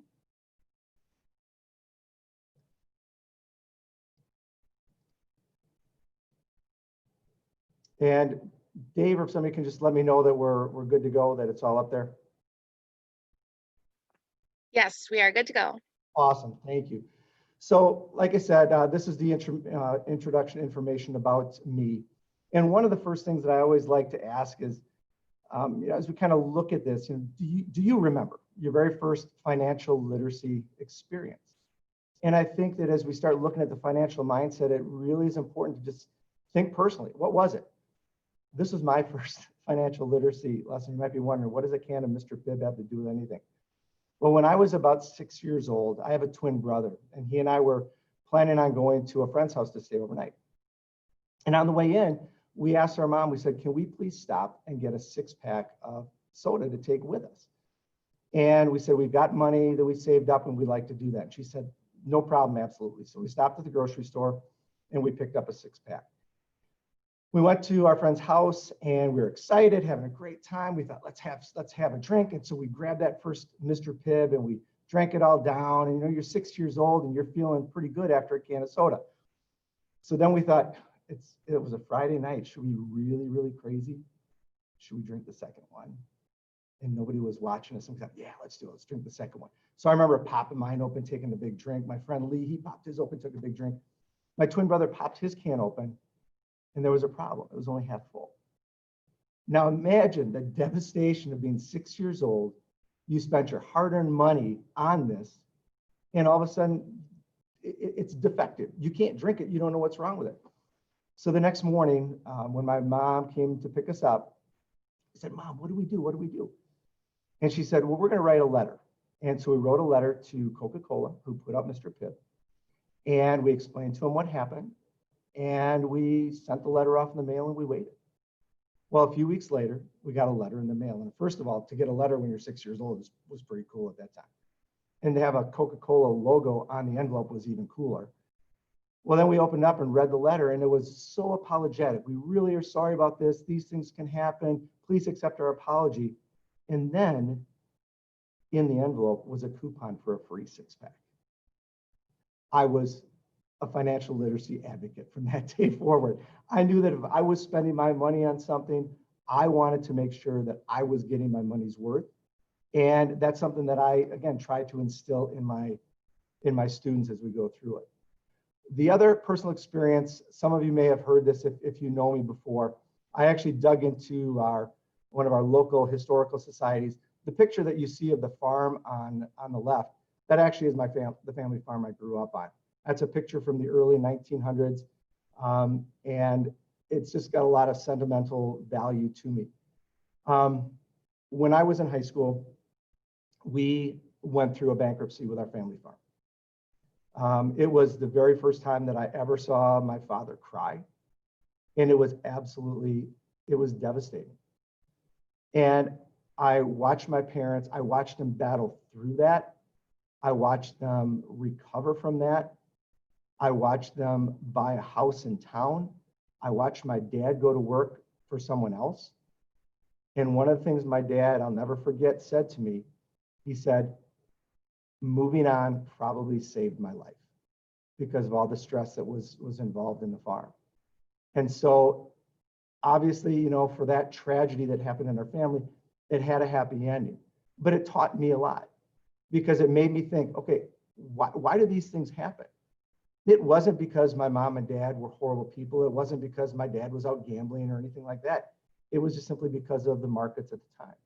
We raised pigs, and in the late 70s, early 80s, that market was horrible, and we just simply couldn't make it anymore. So even though my dad was worried about whether or not we were going to lose respect for him, in the end, I gained great respect for him, learned about perseverance, and again, learned about decision-making. And those are things that I want to share with the students that I have.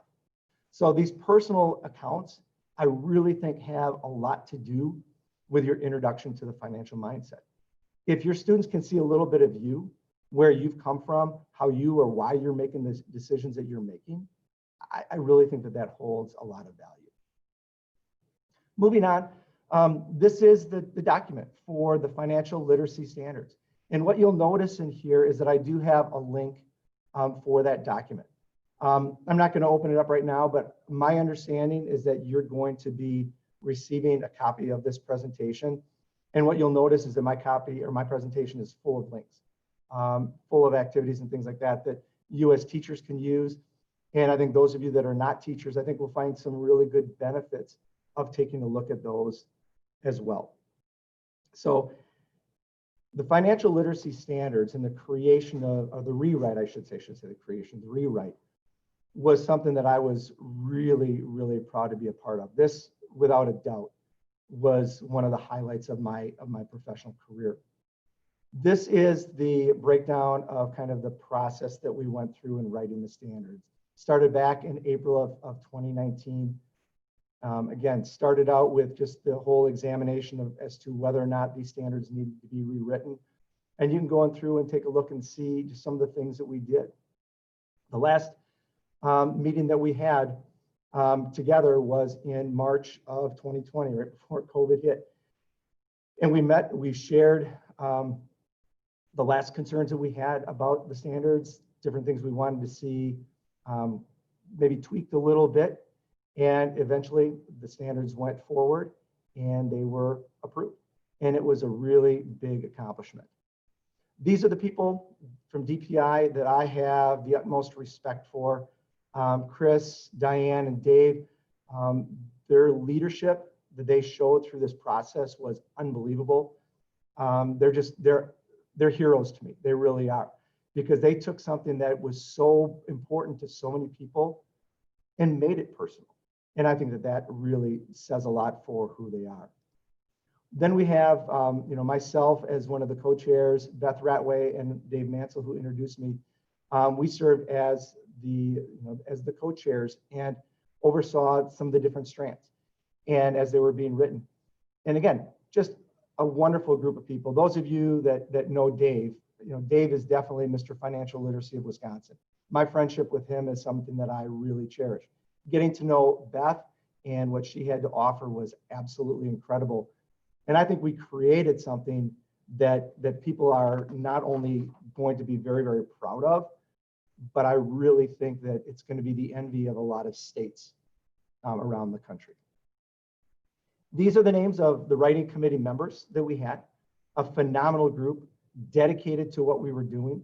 Again, some of these people are people that I got to know really well and call friends. And it was just a wonderful experience to get to be involved with them. Here is the picture on that last meeting that we had together. And again, it was a phenomenal time, and it was something that we all, I think, are very, very proud of. So the final standards. These are the 6 standards that we decided were the most important to promote.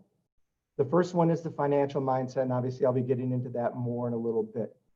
But we also worked on standards in education and employment, money management, saving and investing, credit and debt, and risk management and insurance. The thing is that the standards that were created prior to this were great standards. But of course, time has gone on. Things have changed, and so they needed to be updated a little bit. In that update, we decided that there was one area that just really, truly needed to be worked on and needed to be incorporated. And it's something that I think a lot of financial literacy groups and organizations have believed for a long time, but nobody's just really taken the time to put it into standards. And so this is what we came up with, and that's the financial mindset standard. We feel it's really important to help students develop strategies to make intentional financial decisions through their lifespan. We want them to be able to analyze how financial psychology impacts their financial well-being. And we want to help them to establish digital awareness and to enhance their financial mindset. So again, as you look through these, I'm not going to go through all of them in any detail. You can read the other portions of it as well, but this was something that we thought was super, super important and something that we wanted to get across. So what is the financial mindset? The real quick synopsis, it offers the why, where the other strands, the other 5 strands really offer the how financial literacy should be presented to our students. So this is what we came up with for the financial mindset. So please let me read this. Financial mindset is a combination of the values, emotions, attitudes, behaviors, and external influences that lead to mental health habits for thinking about and responding to any financial circumstances. The financial mindset offers the why, where the other strands outline the how.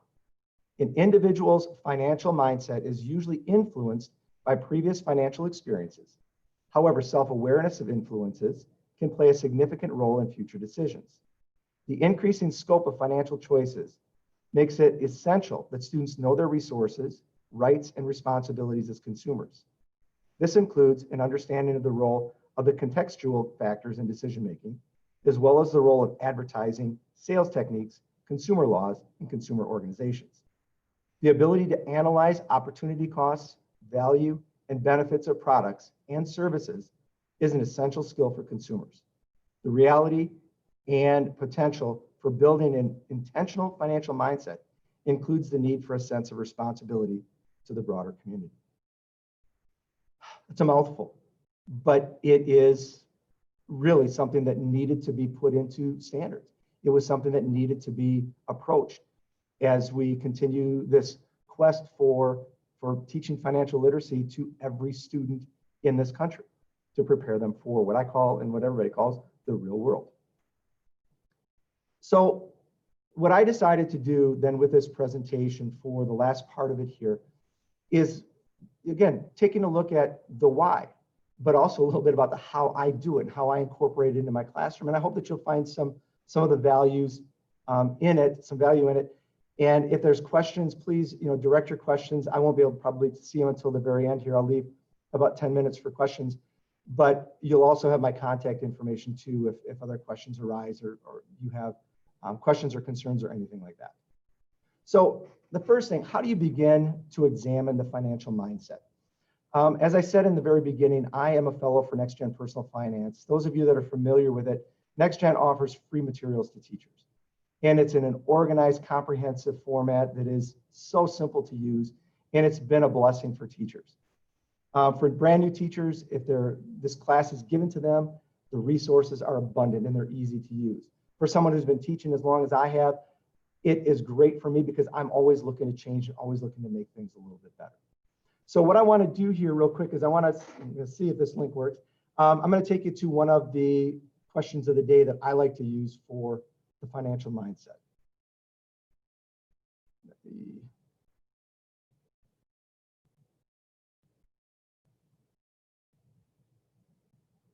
All right, again, I'm going to ask, are people seeing what I have on the screen here? Yes. Yep. Okay, perfect. Thank you. So this is a typical way that the very first day of class, when we're talking about the financial mindset, I will ask this question to my students. Which of the following factors has the most negative influence on money habits? Is it family? Is it friends? Or is it social media? And so I try to pull out as many answers, responses as I can from my students. And the next slide will show you that it is the most negative, it's kind of buried here a little bit, but is social media. 35% feel that social media, or 35% makes up the bad influences for people. Family tends to be the good influence. That's where people learn most of their good lessons from. Social media has, again, led to some questions.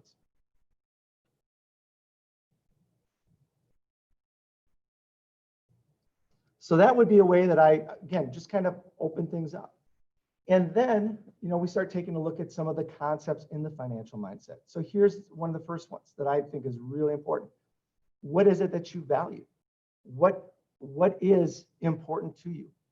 This information comes from smartaboutmoney.org. And they talk about these 4 values. They talk about your inner values, your personal identity, how you see yourself. And also along with that, your social values, the second one, the desire for belonging and the relatedness with your family members, neighbors, your coworkers, and your community. There's physical values, those tangible aspects of your life, the external world, your physical health. And then finally, the financial values. Unrelated to how much money we actually have, those values affect what we think or believe about money. Now you'll notice what I've shared on this slide as well are a couple of quizzes. Life values quiz, financial values quiz. I really find that students do enjoy these things because, especially the grade level that I teach, juniors and seniors, they're trying to come up with who they are. They're trying to be themselves. And so in order to get them to understand who they are, these kind of things I think are really, really beneficial.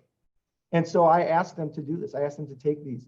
And usually what comes with it is a reflection, a personal reflection that they share with me.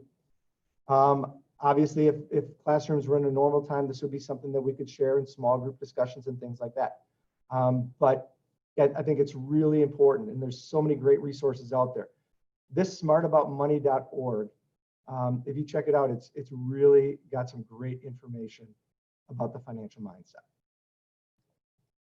Another thing that I think is important too is just some of the influences, making your students and helping your students be aware of the influences that do impact your financial decisions, that do impact what you're thinking. This is from the list that I have here. This is from Catherine Hanna. She also, she dives into the 5 factors that influence our decision-making. She references that a lot of this can kind of be based with Maslow's hierarchy of needs, which is why I put that image on the slide here. We've got, everybody has those levels that we go through, but we know that your personality and emotions influence the decision-making that you have. Your past experiences, I shared a couple with you at the very beginning. We all have those. Our students have those. And so those are important to draw off of. Your physical and mental health is going to have an impact on the decisions you make. The culture and society of where you live. Your financial knowledge. We are trying to create students and trying to benefit students to have the most knowledge that they can before they leave their homes, before they leave their parents, even before they go off to college. Because let's face it, when they go off to college, yeah, there's still some parental influence, but they're, for the first times, for many of them, are on their own. And I have students that they tell me as soon as they're out of high school, college isn't an option, they're going to work. And so they need to be prepared. And knowing the things that influence them really is a very valuable thing as well. The other thing that I want to share with you about this is that this can also lead into the discussion on social media, on advertising, on the emergence and growth of influencers. And since I've really done more research into the financial mindset and looked at influencers and the role that they play for young people right now, it's pretty amazing. For those of you, I'm guessing most of you know, but for those of you that don't know, influencers are supposedly just regular people. They've gained following on social media. And so sometimes they're given products and they promote those products and people believe them because they're seen as real people. They feel like they have the credibility. So a lot of companies right now, they're not going for, for the athlete. They're not going for the movie star.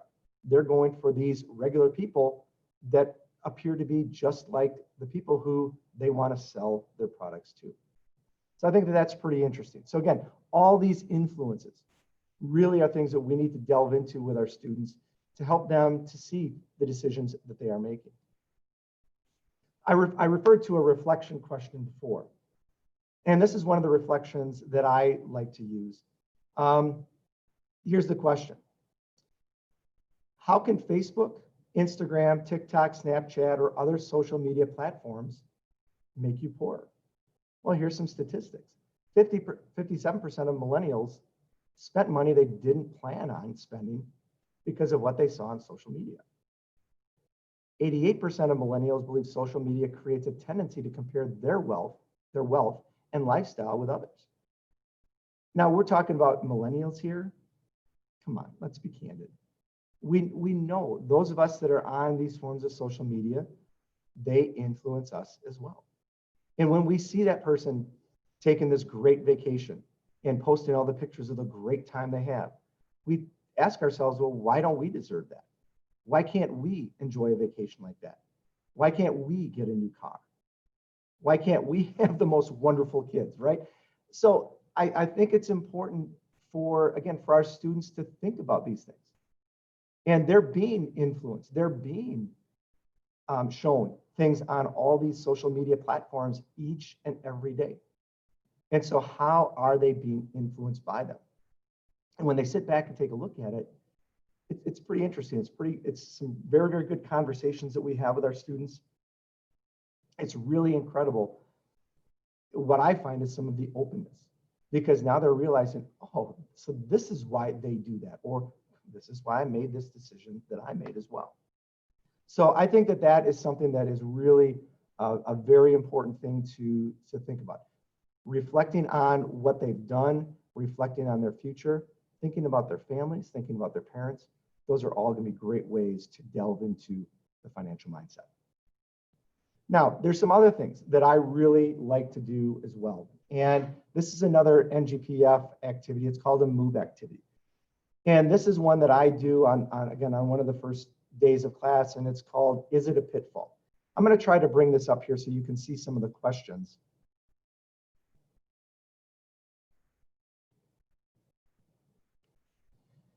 And you notice that on the previous slide, I had the words strongly disagree, strongly agree, and mildly agree. What students are supposed to do is in the regular classroom, you would set up different areas of your room with each one of those answers. You read a statement to your students, and then they are to move to that part and settle there and make sure that, again, that they can defend why they are standing there. So you ask for discussion, it creates great discussion. Of course, with the situation with classrooms now where we can't gather like that, what I did for this activity this year was I just made little cards with all those. So from their socially distanced desks, when we would go through this activity and I would read one of these pitfalls, they would be able to hold it up, and from there we could have the discussion on why they thought what they did. So here's an example of some of the questions that are asked in this MOVE activity. If I won $5,000 playing the lottery, I would post about it on social media. Pretty interesting question. Would they do it? Wouldn't they do it? What I found that was really interesting this year, usually I get people say, no way, I would never do that because I don't want people bothering me. I actually had somebody say, well, of course I would. $5,000 isn't that much money. So I thought that was a pretty interesting approach. And they said, well, I'd be happy to win it. So I would share that because it's not all that much. And then you get the discussion about, how would you handle people that are bugging you and those kind of things. So that's one of the questions. Here's another one. If I need to borrow $250, is it better to do so from a friend or family member than a bank or using a credit card? Again, pretty interesting responses that come along with this one. This one, kind of like the previous, I found out really that it's about the dollar amount. If it's a small dollar amount, majority of my students say, yeah, I probably would go to a family member because I wouldn't want to take out credit. I wouldn't want to put it on a credit card. I would create a really good promise with my family member to get it paid back on time. So then I always ask the question, well, what if this was $5,000? And it's amazing how their mind switches and they say, yeah, that I probably wouldn't go to a family member for. A couple more questions. As a teenager, I don't need to worry about identity theft. So that's one that they probably haven't thought about up to that point. Again, as the teacher in the class, I can share how common it is. And again, what I usually talk about with identity theft, it's not about if you're a victim, it's when you're going to be a victim of identity theft. And so for them, again, they say at their age, they probably don't need to worry about it as much. But here's an interesting thing. We just did this the other day. We were talking about credit. I have all my students go into annualcreditreport.com to see if they have any credit history. And of course, I'm dealing with 16, 17, and sometimes 18-year-olds, but typically, nope, there's nothing in there. I have had, in my experiences, 3 students that did have a history. And it, of course, was their parents that did it. And so it was a little bit uncomfortable. I had to talk with them a little bit that they were going to have to sit down with their parents and figure out the direction that they were going to go. I'll share one more question with you. Now, the payday loan, I'm going to skip this one. Changing financial habits is easy as long as I'm disciplined and have a plan. It's a very interesting question for them to consider. Can financial habits be changed? And this one I find is actually split pretty evenly. Some say, you know what, bad habits are bad habits. People, it's going to be really, really tough for them. And then you got the other kids who say, you know what, self-discipline, yeah, it can change things. So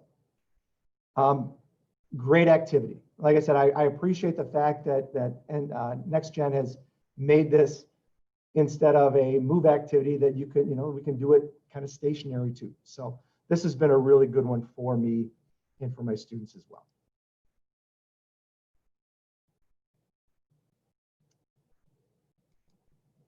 All right.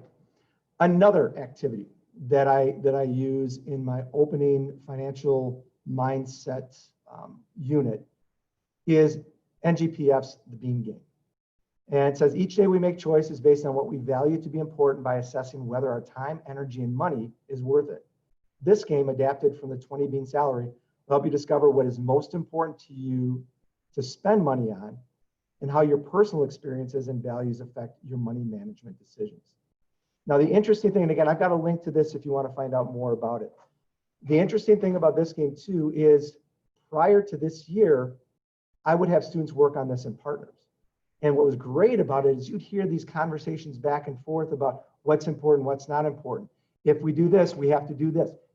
Pretty great thing to have between. Again, this year things have changed and we can't do that. So watching students do this on their own was interesting as well. Still have them kind of lean over, socially distance, and ask other people kind of where they're doing things and how they put their budget and how they created their budget. But it really helps students get into what is important to them. You know, can they live with another year or two with their parents? Can they live without cable? You know, can they buy a car, but then of course have to pay for insurance and those kind of things? So those aspects of it, I think, are really, really good. They're good conversation pieces to have. It's really good for them to help evaluate kind of, again, what is important to them at this stage in their life. The next thing that I have, and I'm not gonna share any of these video clips with you, but when you get the presentation, you can take a look at them. There's three that I like to use. There's the pain of pain, there's why we crave what's cool, and then also the influences of the influencers. The pain of pain is really an interesting one where you get students to really think about money and giving up money and spend, you know, how you're gonna spend it. And in there, they talk about, and many of you have heard this study that was done, where they wanted to find out, do people have an emotional response to spending cash? And is that response similar when you use a credit card? And you know, through this and through other things that I've read, the answer is it's completely different. If you have a $50 bill and you pay somebody for a $45 item, and they give you $5 back, you feel it. You just gave up 50 and now you get $5 back. But when you pay with that credit card, there is no instantaneous feel the way there is with cash. And so that's really, I think, an important one to think of too. There's one other part to that video that is really interesting as well. And it's where the author takes a look at the perfect gift. And what is the perfect gift? Is it something that's expensive? Is it something that you need? Is it an experience? And I love watching the students' reactions when they're watching this, because it really gets them to think about, you know, what really is important to them. So it's, again, some really good stuff, some really good videos. And I hope that if you get a chance, you can take a look at those and use those in your classrooms if you want to. All right. One last thing that I have for you is I have one more question of the day.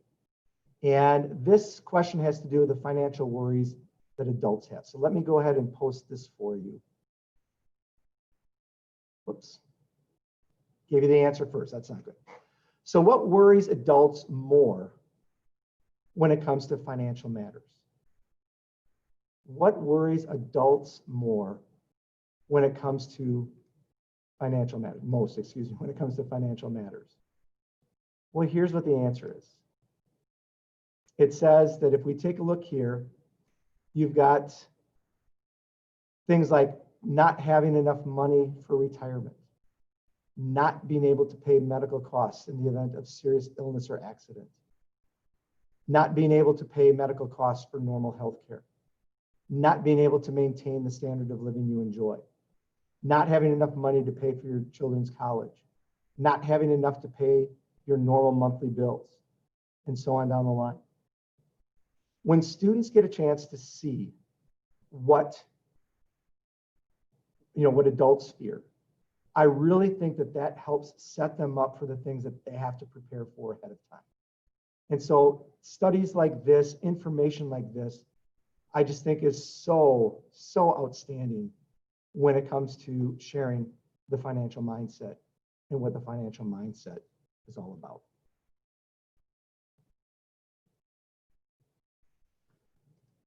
So that takes us to the last 10 minutes. And I was told to leave these last 10 minutes for questions from you. Again, my information down here, this is my school email address. joel.chrisler@stockbraceschools.org.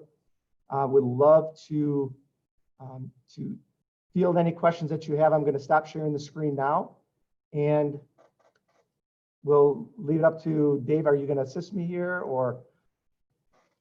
No, Joel, I'll leave you all to yourself. I'm just kidding. Thank you. Great presentation. Really, the whole financial mindset does get to the personal in personal finance. And I'll take a look at the chat. If folks want to chat in some questions, we can do it that way. And as I'm looking at the chats, I just had a quick question. How do you see, I mean, how do students take the whole concept of personal finance? Money's a pretty scary topic. Do you find that they're nervous about it, or they're happy to learn what us adults have to do? How does that hit them? Well, the one, it's funny that you asked that. I had a student just yesterday. We've been talking about credit, and I had a student in class, very good student, very unassuming student, and she just said, you know, I don't know if I'm going to be able to handle a credit card. I really have a tough time handling my money right now. What's your advice? Now, you think of a question as simple as that, and you know, obviously the easy answer is don't get a credit card, but it really is about more the understanding that goes along with it. So these students, they want to know what's going on. I'm really excited about some of these lessons being introduced, you know, in the elementary level, because the standards go down to kindergarten. One of the things that my students have done in the past is we've gone in and we've taught a lesson to elementary students. They're interested. Middle school students are interested. High school students, they know they're going to be into the real world and they need to know this information. My students want to know, and again, we have a requirement for our high school, and I know that that's something more high schools are looking to. Great. We have some really great questions here from Jennifer. Is it relevant to still teach student checkbook reconciliation, or has that become sort of obsolete with automatic checking accounts? How do you handle that? Yeah, I mean, I completely understand the idea or the concept that it can be obsolete because you've got instantaneous access to your account. I still teach it briefly. We cover very briefly. And part of that is because one of my local banks, the Bank of Prairie du Sac, which I've worked with a lot, they just continually tell me, thank you for doing that. The reason why I do it and the way that I propose it to my students is this. For the most part, your bank is probably not going to make a mistake when it comes to your finances. But what if there is a mistake? How are you going to prove to them that there was a mistake that was made? I know students don't write a lot, if any, checks anymore. But if you do write that check, if it's for $5 and it doesn't get cashed right away, it's no big deal. But what if it was for $100? What if it was for $200 and you forgot about it? How do you know where that check is?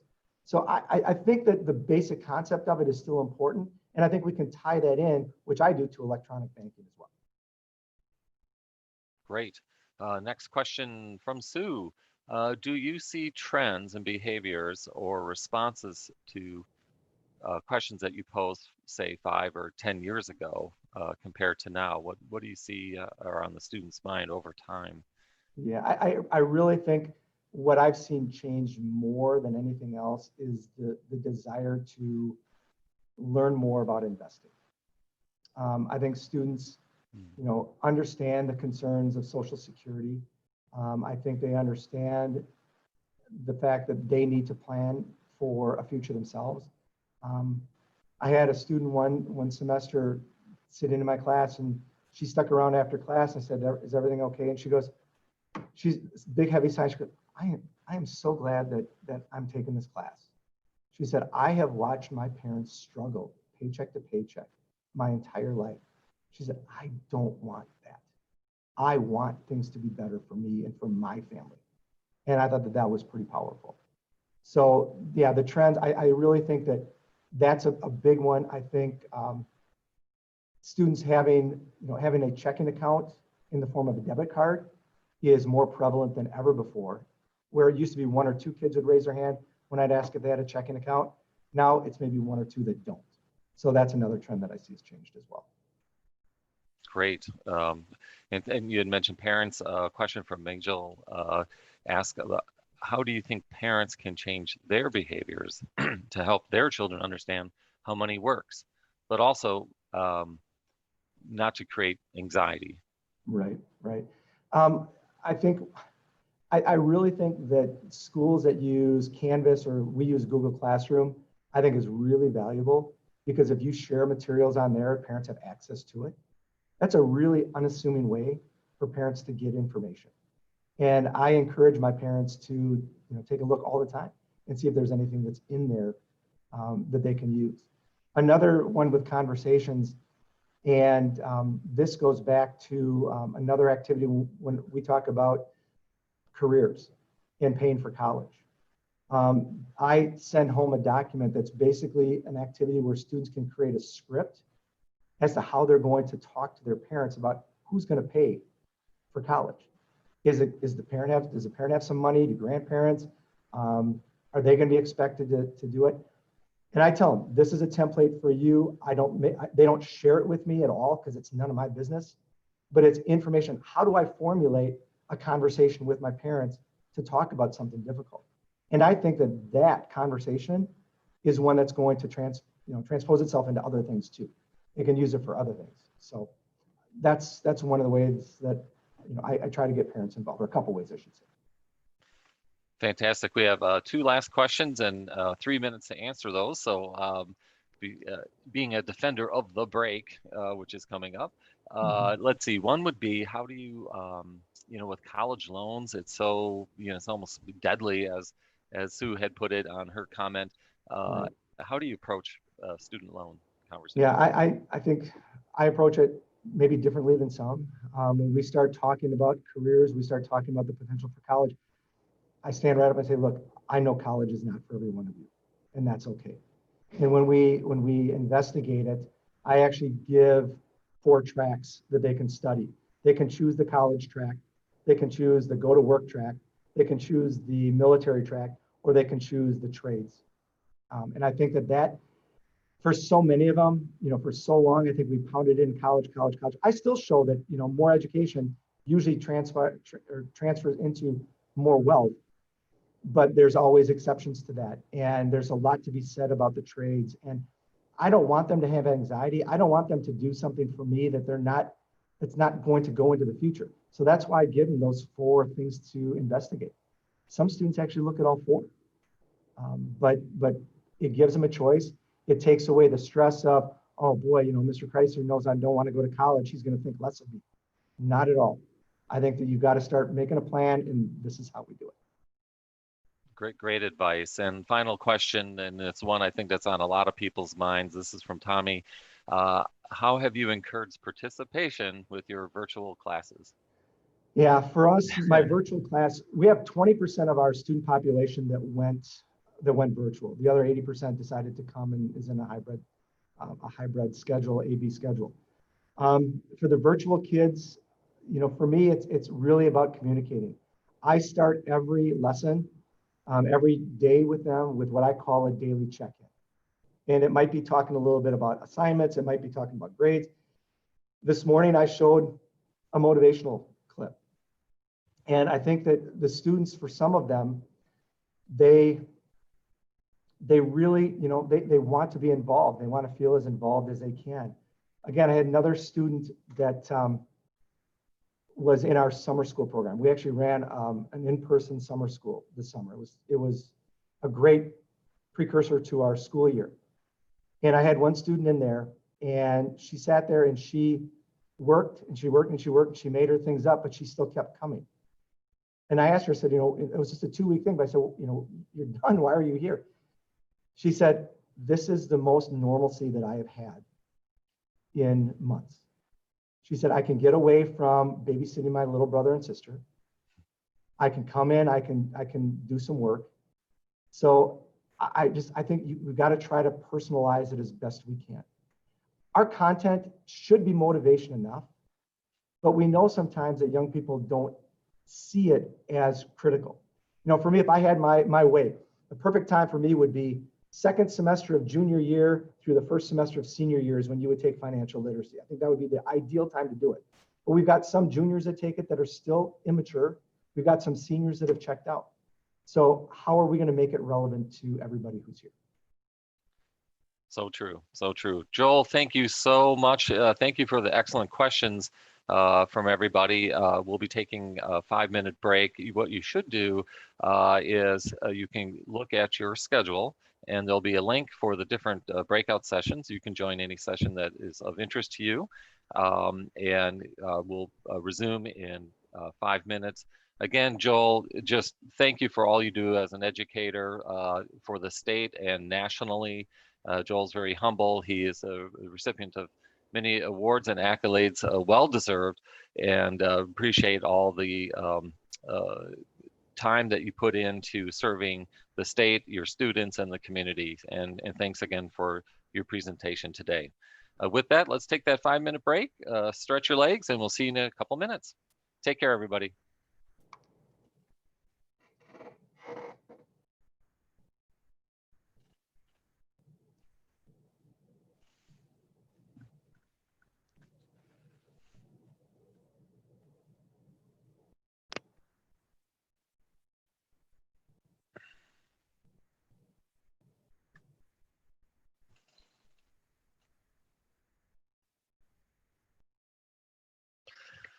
Well, hello, everybody, and welcome back. Hopefully, you had a chance to get to the breakout sessions, and the session I was in was just phenomenal. And I've just heard some other good news about another session. So, you know, I know we can't talk in the hallway, but maybe people can chat at some point and learn a little bit about the different sessions, which are going to be recorded. So it's my understanding you'll be able to, if you missed a session, maybe you can pick up on that. I also know that it is lunchtime, so hopefully you had a chance to grab something from the fridge, or if you're at the office, had a chance to get something. It's all about wellness too. So, and if you're like me, you probably have already opened up some of your Halloween candy that's meant for trick-or-treaters. I know for me, I think I went through about half of our M&Ms at home already, and it's not even Halloween, but peanut M&Ms, that's my Achilles heel. But anyway, we've had a great morning, great presentations and breakouts already, very timely information, just phenomenal.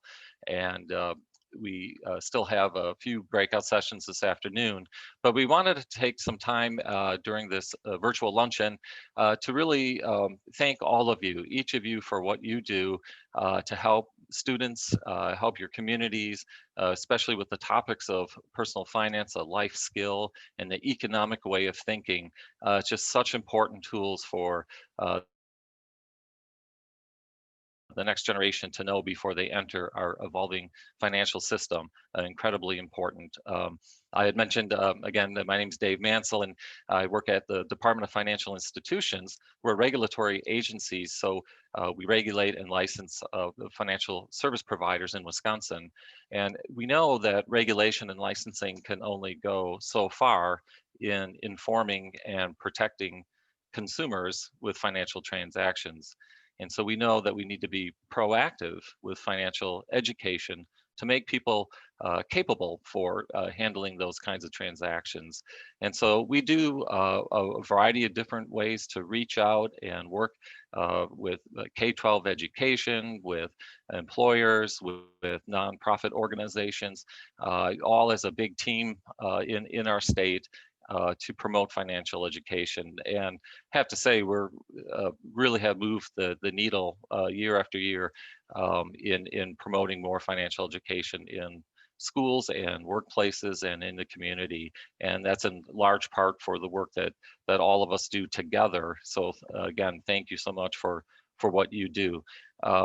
It also wouldn't be possible to do the kinds of things you do without partnerships.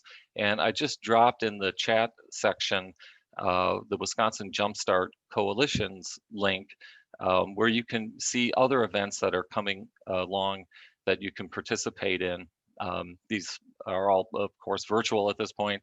And so we created a speaker series with different topics coming up. The next one coming up is in a couple of weeks. We'll be talking about the racial wealth gap. After that, we'll be hearing from some teachers about how they have the conversation of financial inclusion in the classroom. That can be a difficult conversation. And then we'll have a variety of different speaking sessions and speakers next year. So we're already planning those. If you had ideas of things you wanted us to provide and speakers you'd like to hear, please let me know. You can put it in the chat right now or email me or Economics Wisconsin, and we'll get the message. So feel free to do that. It also wouldn't be possible for DFI to do the work it does and allow for this kind of session today and other sessions without strong leadership. And so it's my honor and privilege to introduce to you Secretary Kathy Blumenfeld, Secretary of the department, but also serves as the Vice Chair for the Governor's Council on Financial Literacy and chair of recently of the Governor's Task Force on Student Debt. And Secretary Blumenfeld will talk a little bit about that in her comments. I just want to publicly thank the Secretary for her encouragement and leadership in promoting financial education and in making that one of the pillars of the department's strategic plan. That doesn't just happen, that comes from passion and understanding of the importance of personal finance and economic education. With that, let me welcome Secretary Kathy Blumenfeld. Good afternoon, everyone. And Dave, thank you for the kind introduction.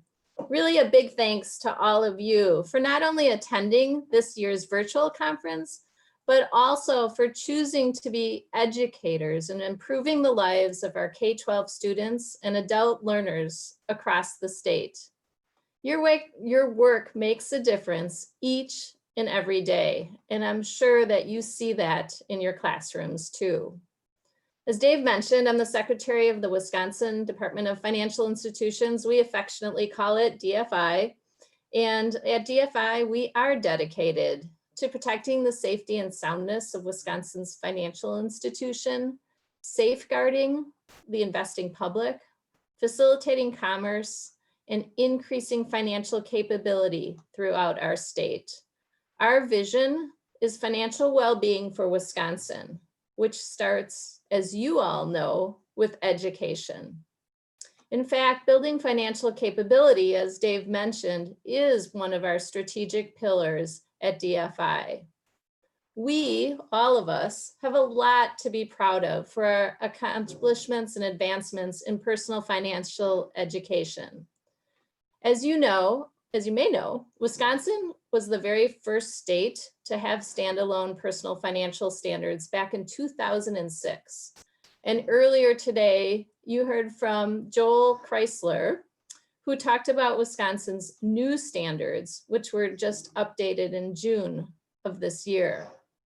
These updated standards include a new financial mindset area as one of the subject's 6 strands, joining education and employment, money management, savings and investing, credit and debt, and risk management. In the addition of the financial mindset strand, again, sets Wisconsin apart from other states and other national standards because it addresses the mental habits needed to make sound financial decisions. We've also seen tremendous gains in school districts adopting personal financial education requirements. Back in 2010, DFI started measuring personal finance requirements by school district and discovered 25%, just a quarter of Wisconsin high schools, had self-imposed graduation requirements in personal finance that year. Fast forward to 2017, that number had risen to more than 70%, in part due to our collective efforts of providing teacher trainings, presenting to school boards, offering and awarding school grants, running awareness campaigns, and awarding individuals and organizations for their efforts in measurably improving personal financial literacy in Wisconsin. It could be said this Johnny Appleseed approach led the way for the 2017 state requirement for all Wisconsin school districts to adopt and implement personal financial standards. This kind of success does not just happen. It comes from all of us working together. Your dedication and commitment to elevating personal finance in your classrooms and schools is truly making a difference in the lives of our students, our families, and our communities too. 2020 has been a very challenging year for all of us, especially teachers like you. And I want you to know that I see you. I have a personal passion, as Dave mentioned, for promoting and building financial literacy and capability as a life skill. And I see the work that you are doing each and every day. You are helping expand opportunities for youth and adults through financial literacy education you teach, and you are serving as a catalyst for change. Thank you for all that you do. And on behalf of Governor Tony Evers, thank you for continuing to serve our great state and teaching personal financial education to K-12 students and adult learners too. We are sincerely thankful for all that you're doing in Wisconsin, and we are going to continue supporting your teaching efforts by providing grants to help implement personal financial education and encouraging collaboration between schools and financial institutions so that we can have student-run bank and or credit union branches in the schools, as well as the super cool new virtual reality fairs. These efforts are done in collaboration with DFI's Office of Financial Literacy, run by our very own Dave Mansell, and the Governor's Council on Financial Literacy. This work is so important, especially as we prepare our students for post-secondary education and the workplace. At DFI, we provide free resources to Wisconsinites as they plan for their post-secondary education and help them address student debt. We also administer Wisconsin's College Savings Program to encourage saving for higher education expenses, because in Wisconsin, we have more than $24 billion in outstanding student loan debt. And making matters worse, and this is a pre-COVID number, 53% of Wisconsinites live paycheck to paycheck. So it's imperative that all Wisconsinites be proactive to find ways to minimize the amount of student loans needed to pay for post-secondary education. So growing participation in our Wisconsin savings programs will certainly be helpful. Wisconsin offers 2 savings plans. The first one is called Tomorrow Scholars, and it's sold through financial advisors. And the second one is EdVest, E-D-V-E-S-T, and that's sold directly to consumers. These plans are great resources to help save for higher education, tuition, room and board, computers, anything that is related, a qualified expense related to that higher education. And it's really something that you can use to save for yourself if you want to continue to grow your education. It can also be used to help pay for people in your family or your friends. So it's a very flexible program. If you are interested in opening an account, or something I like to really promote is giving the gift of education for birthdays, holidays, graduations. You can do that through our website at edvest.com. And as a special thank you for attending today's conference, I have the privilege of giving away 3 $500 gift cards for EdVest as door prizes. So I need a drum roll, please. So everyone, if you could at least do a virtual drum roll, we'll announce who the 3 lucky winners are. Number 1 is Jill Hansen. Yay, Jill. Number 2 is Trisha Retzloff. Yay, Trisha. And number 3 is Beth Rail. Yay, Beth. So I'll say those names again. Jill Hansen, Trisha Retzlaff, and Beth Rail. Congratulations to you. And I know that great things will be done with those $500 gift cards. So on behalf of EdVest, we are very excited for you.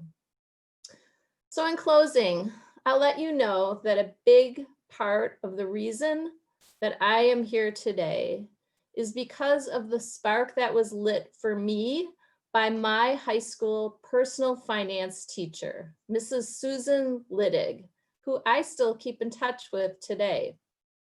I took personal finance as a sophomore in high school. We were fortunate to have a class way back in the dark ages when I grew up. And it lit such a spark that I proceeded to take every business course offered at my high school. And Mrs. Littig even arranged for me to take Intro to Accounting at the University of Wisconsin-Milwaukee my senior year.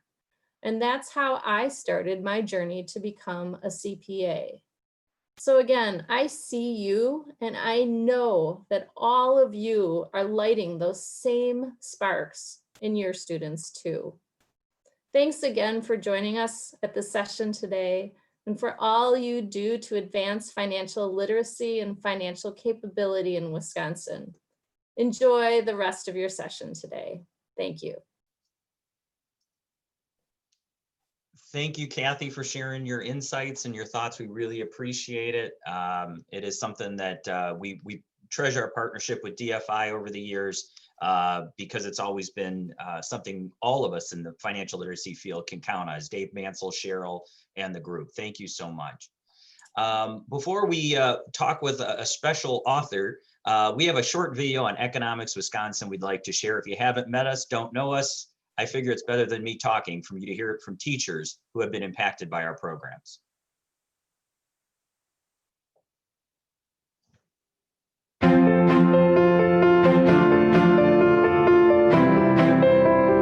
Economics Wisconsin is this great organization that really exposes and provides opportunities not only for my students, but for myself also to learn more about economics. They learn about the stocks, they learn about investing money, they learn about the risk of investing money, and it's just this experience that they can't get anywhere else. I think it's awesome.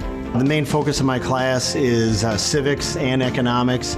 And again, they go hand in hand. And especially as an American, what's something of the many things we hold dear is this idea of private property, the idea of choice, of making those free choices in the marketplace. And if you want to speak really clearly to a teenager, talk about choice. They're at that age where it is developmentally appropriate for them to develop more independence, develop who they are, develop their identity, and they are constantly searching for choice.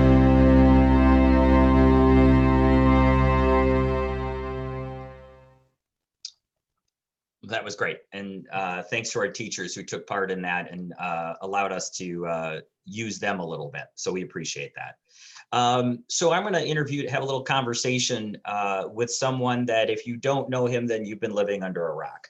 If you're in economics and personal finance education, he's been passionate about this topic probably for a generation, and has given his time and energy to Economics Wisconsin, among other organizations, and also Council for the Economic Education, as well as affiliates across the country, speaking in a number of different places about the basic of economics, the importance of personal finance. He's a prolific writer, and he's also Professor Emeritus at UW-Milwaukee, and we're always fortunate to call him a friend. So it's my pleasure to have Mark Shug with us, Dr. Mark Shug, to talk about his latest book that he wrote with a few other folks, Teachers Can Be Financially Fit, an economist's advice to educators. And so Mark, tell us, why do you think this book is so important? Well, thanks for all the kind words, Bob, and it is good to be here, and I thank you for inviting me. I'm going to start by telling you a story. We were at a block party over Labor Day, just right outside our house here, and I'm coming to you from Port St. Lucie, Florida, by the way, which is a real miracle that we can do these things these days, as difficult as everything is. But anyway, we're out there, and in our new book, this just came out, called Teachers Can Be Financially Fit, came out like just a couple of days before that. And I go up to Alana, who's one of our neighbors. I say, Alana, she's a second grade teacher. I say, Alana, hey, we have a new book called Teachers Can Be Financially Fit. Maybe you should get a copy. And she smiles and she steps back and she says, oh, Mark, it's a joke book. All right. So you see, this just invokes the whole image that you get a lot in education. I taught nearly 10 years, middle school and high school. Most of that was high school, and before going into higher ed. And there is this kind of commiseration among an awful lot of teachers that they can't be financially fit.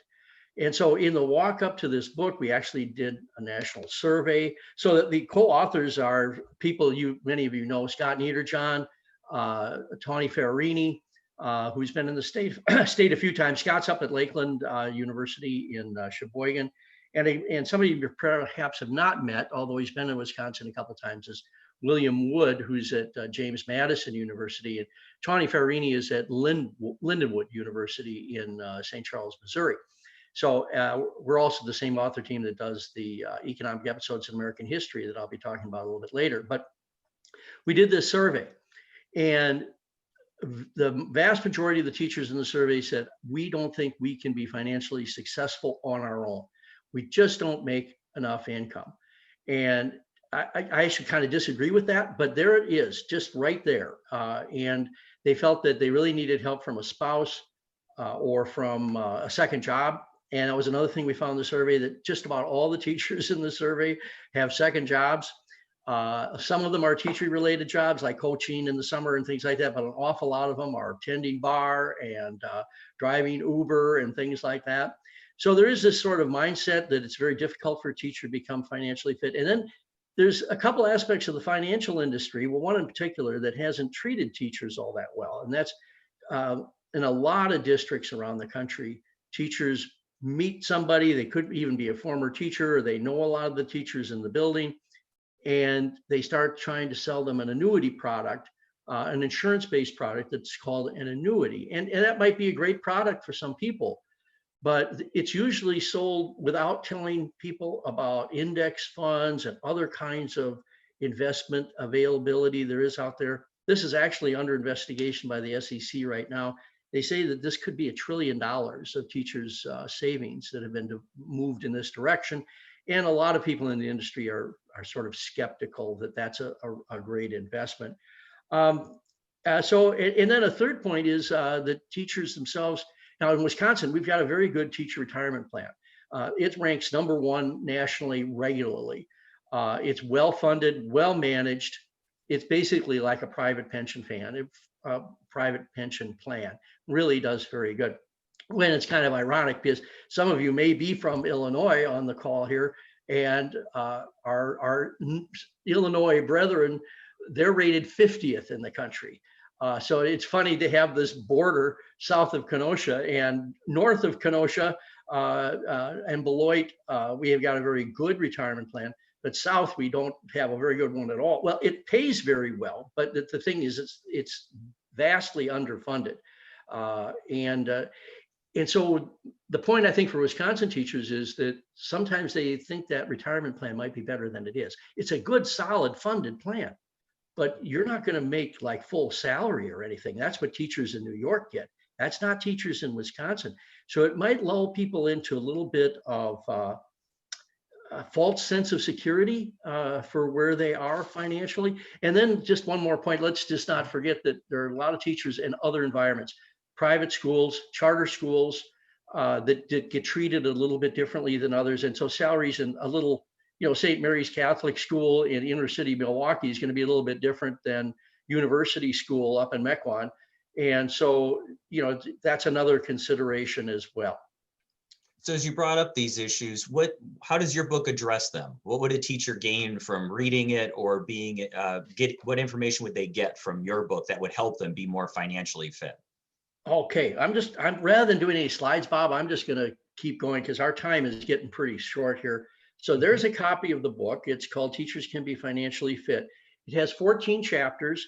Every chapter starts with a personal case study, a teacher case study. Chapter 1 is sort of a cheerleading chapter. It's the mindset chapter. It's saying you can do this, but you do have to kind of believe that you can do it. And then we talk about how to get down the right trail. It opens with a young woman, well, actually a woman that recently passed away named Michaela. And Michaela taught chemistry, high school chemistry for like 40 years. And she was a big donor to a local clinic. And she retires, she moves to the Sun Belt, nice retirement community. She passes away, leaves $1.2 million to the clinic that she cared so much about. So how would a high school teacher live a full life to the outside world, did not appear to be overly wealthy or anything, secure, but not rich. And yet she had 1.2 million that she could leave to her favorite charity after she passed away.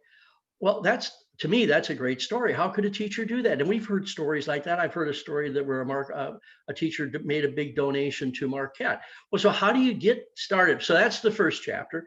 Second chapter does some basic budgeting where we have another case study. So there's always a case study of a teacher. The third one is on earning extra income. A lot of teachers would like to be off in the summer. God love you, want to be with your family. I totally get that. But if you want to work, that can help some. And I know some teachers right in Wisconsin, they make more money on their summer job than they do on their regular teaching job. This is a teacher at a Catholic school right in Milwaukee. And so it just kind of goes on like that. I'll just do one or two other examples. We have a chapter on teachers' wheels. So teachers, we now know more than ever that teachers need to have good transportation to get to school because you have to be face-to-face. We know from COVID now many of the disadvantages of not being face-to-face. So you need solid transportation, but you don't need a Cadillac. And so that's how we recognize the teacher context, but then we talk about, making some smart choices, how to buy that new car, how to buy that used car, and things like that. And then we talk about retirement for teachers, and we talk about higher ed people, and with some advice for them. Most of this is K-12. And then the last two the last two chapters, chapter 13 talks about teachers in a market economy. So there really is some economics in here. And finally, we say, don't keep it a secret. Tawny and I and Scott and Bill have been doing economic education, financial education for our whole careers. And part of the reason is we have great affection for teachers. We all have been teachers. But the second thing is to imagine with all that's going on in Wisconsin with the new standards and so many schools requiring personal finance these days, like we saw earlier, teachers in the conference, people that are personally financially successful and confident themselves, so that they really feel it in their souls to get that out to the students.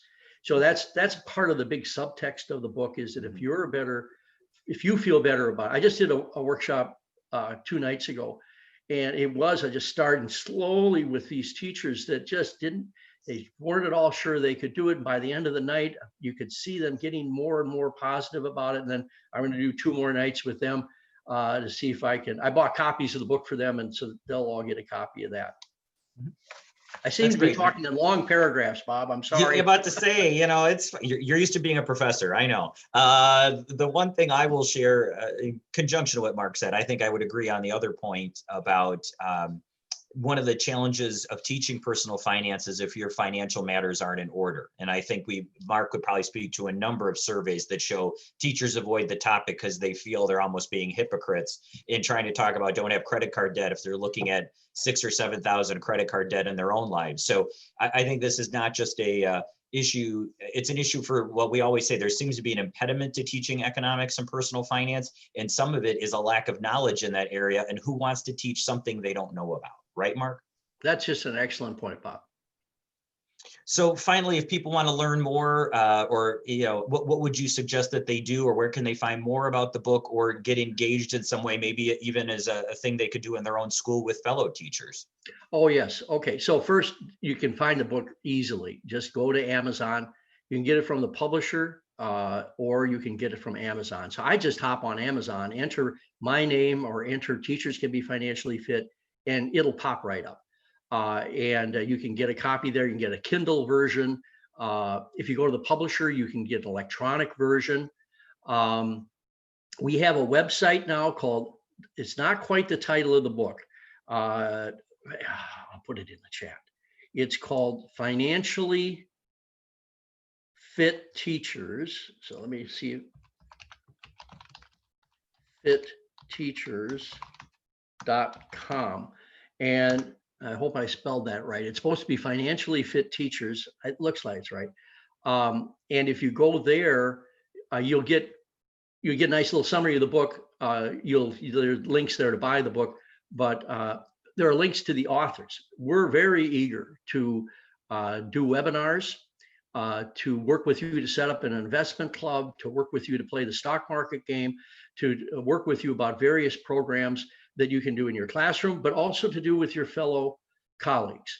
And so if you wanted to have a webinar one evening, in this environment now, I mean, it's so much easier to do. If you wanted to have a virtual reading club, book reading club, the authors would be thrilled to sit in on a night with you and kind of talk about aspects of the book. So financiallyfitteachers.com is a good source. My email, I'll just stick it in here. Bob, how are we doing for time? I think this will be wrapping it up, because then I just got to give instructions. mschug@uwm.edu. I'll just put that. Oh, I misspelled my own name, Bob. I'm typing fast to stay on time here. That's fine. And you can also make sure to put it for all the attendees as far as at the top there. Otherwise, it just goes to us panelists.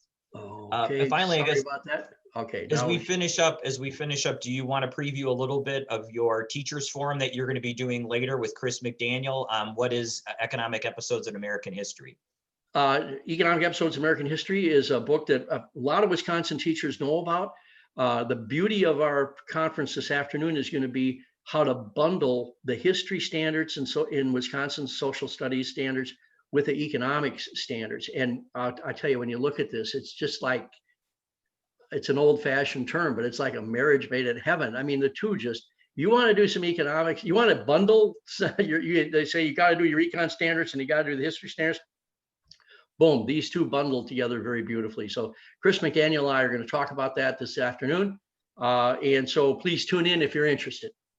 Thank you. Thank you, Mark. And again, thanks for taking part. Again, the one thing nice about this virtual conference, we have people from all over. You're our second speaker from Florida.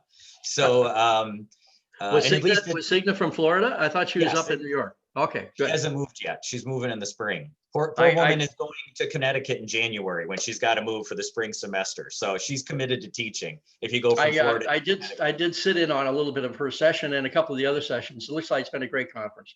Yeah, well, it's because we have great presenters. So Mark mentions, kind of leads me to remind everyone, towards the end of our day, you will receive a way to evaluate the conference. We really value your opinion, obviously, and you give us ideas on professional development, whether it would happen on a day like this or webinars. We're really looking at opportunities to do webinars. We don't need to be tied to a space and a place around the state. So if there's things you're looking for in professional development, maybe it wasn't one of our breakouts and you'd like to see maybe a half day, or maybe you'd like to see a follow-up, tell us about it. But we really want your feedback on today. So, and it's a reminder, unless you want to make a donation to Economics Wisconsin, you need to fill out the evaluation in order to receive your refund. So otherwise we will keep your $25. So that's an incentive and disincentive as we teach economics every day. We are at the end of this time. And so I don't think I'm going to see everybody together anymore. So again, I thank you for your attendance. I truly enjoy working with you all as teachers. And I hope we're making a difference in your day and in your year. So the next session begins at 1 o'clock. So go grab yourself a soda, go grab yourself a coffee, and let's meet up again at 1 o'clock. Thank you so much.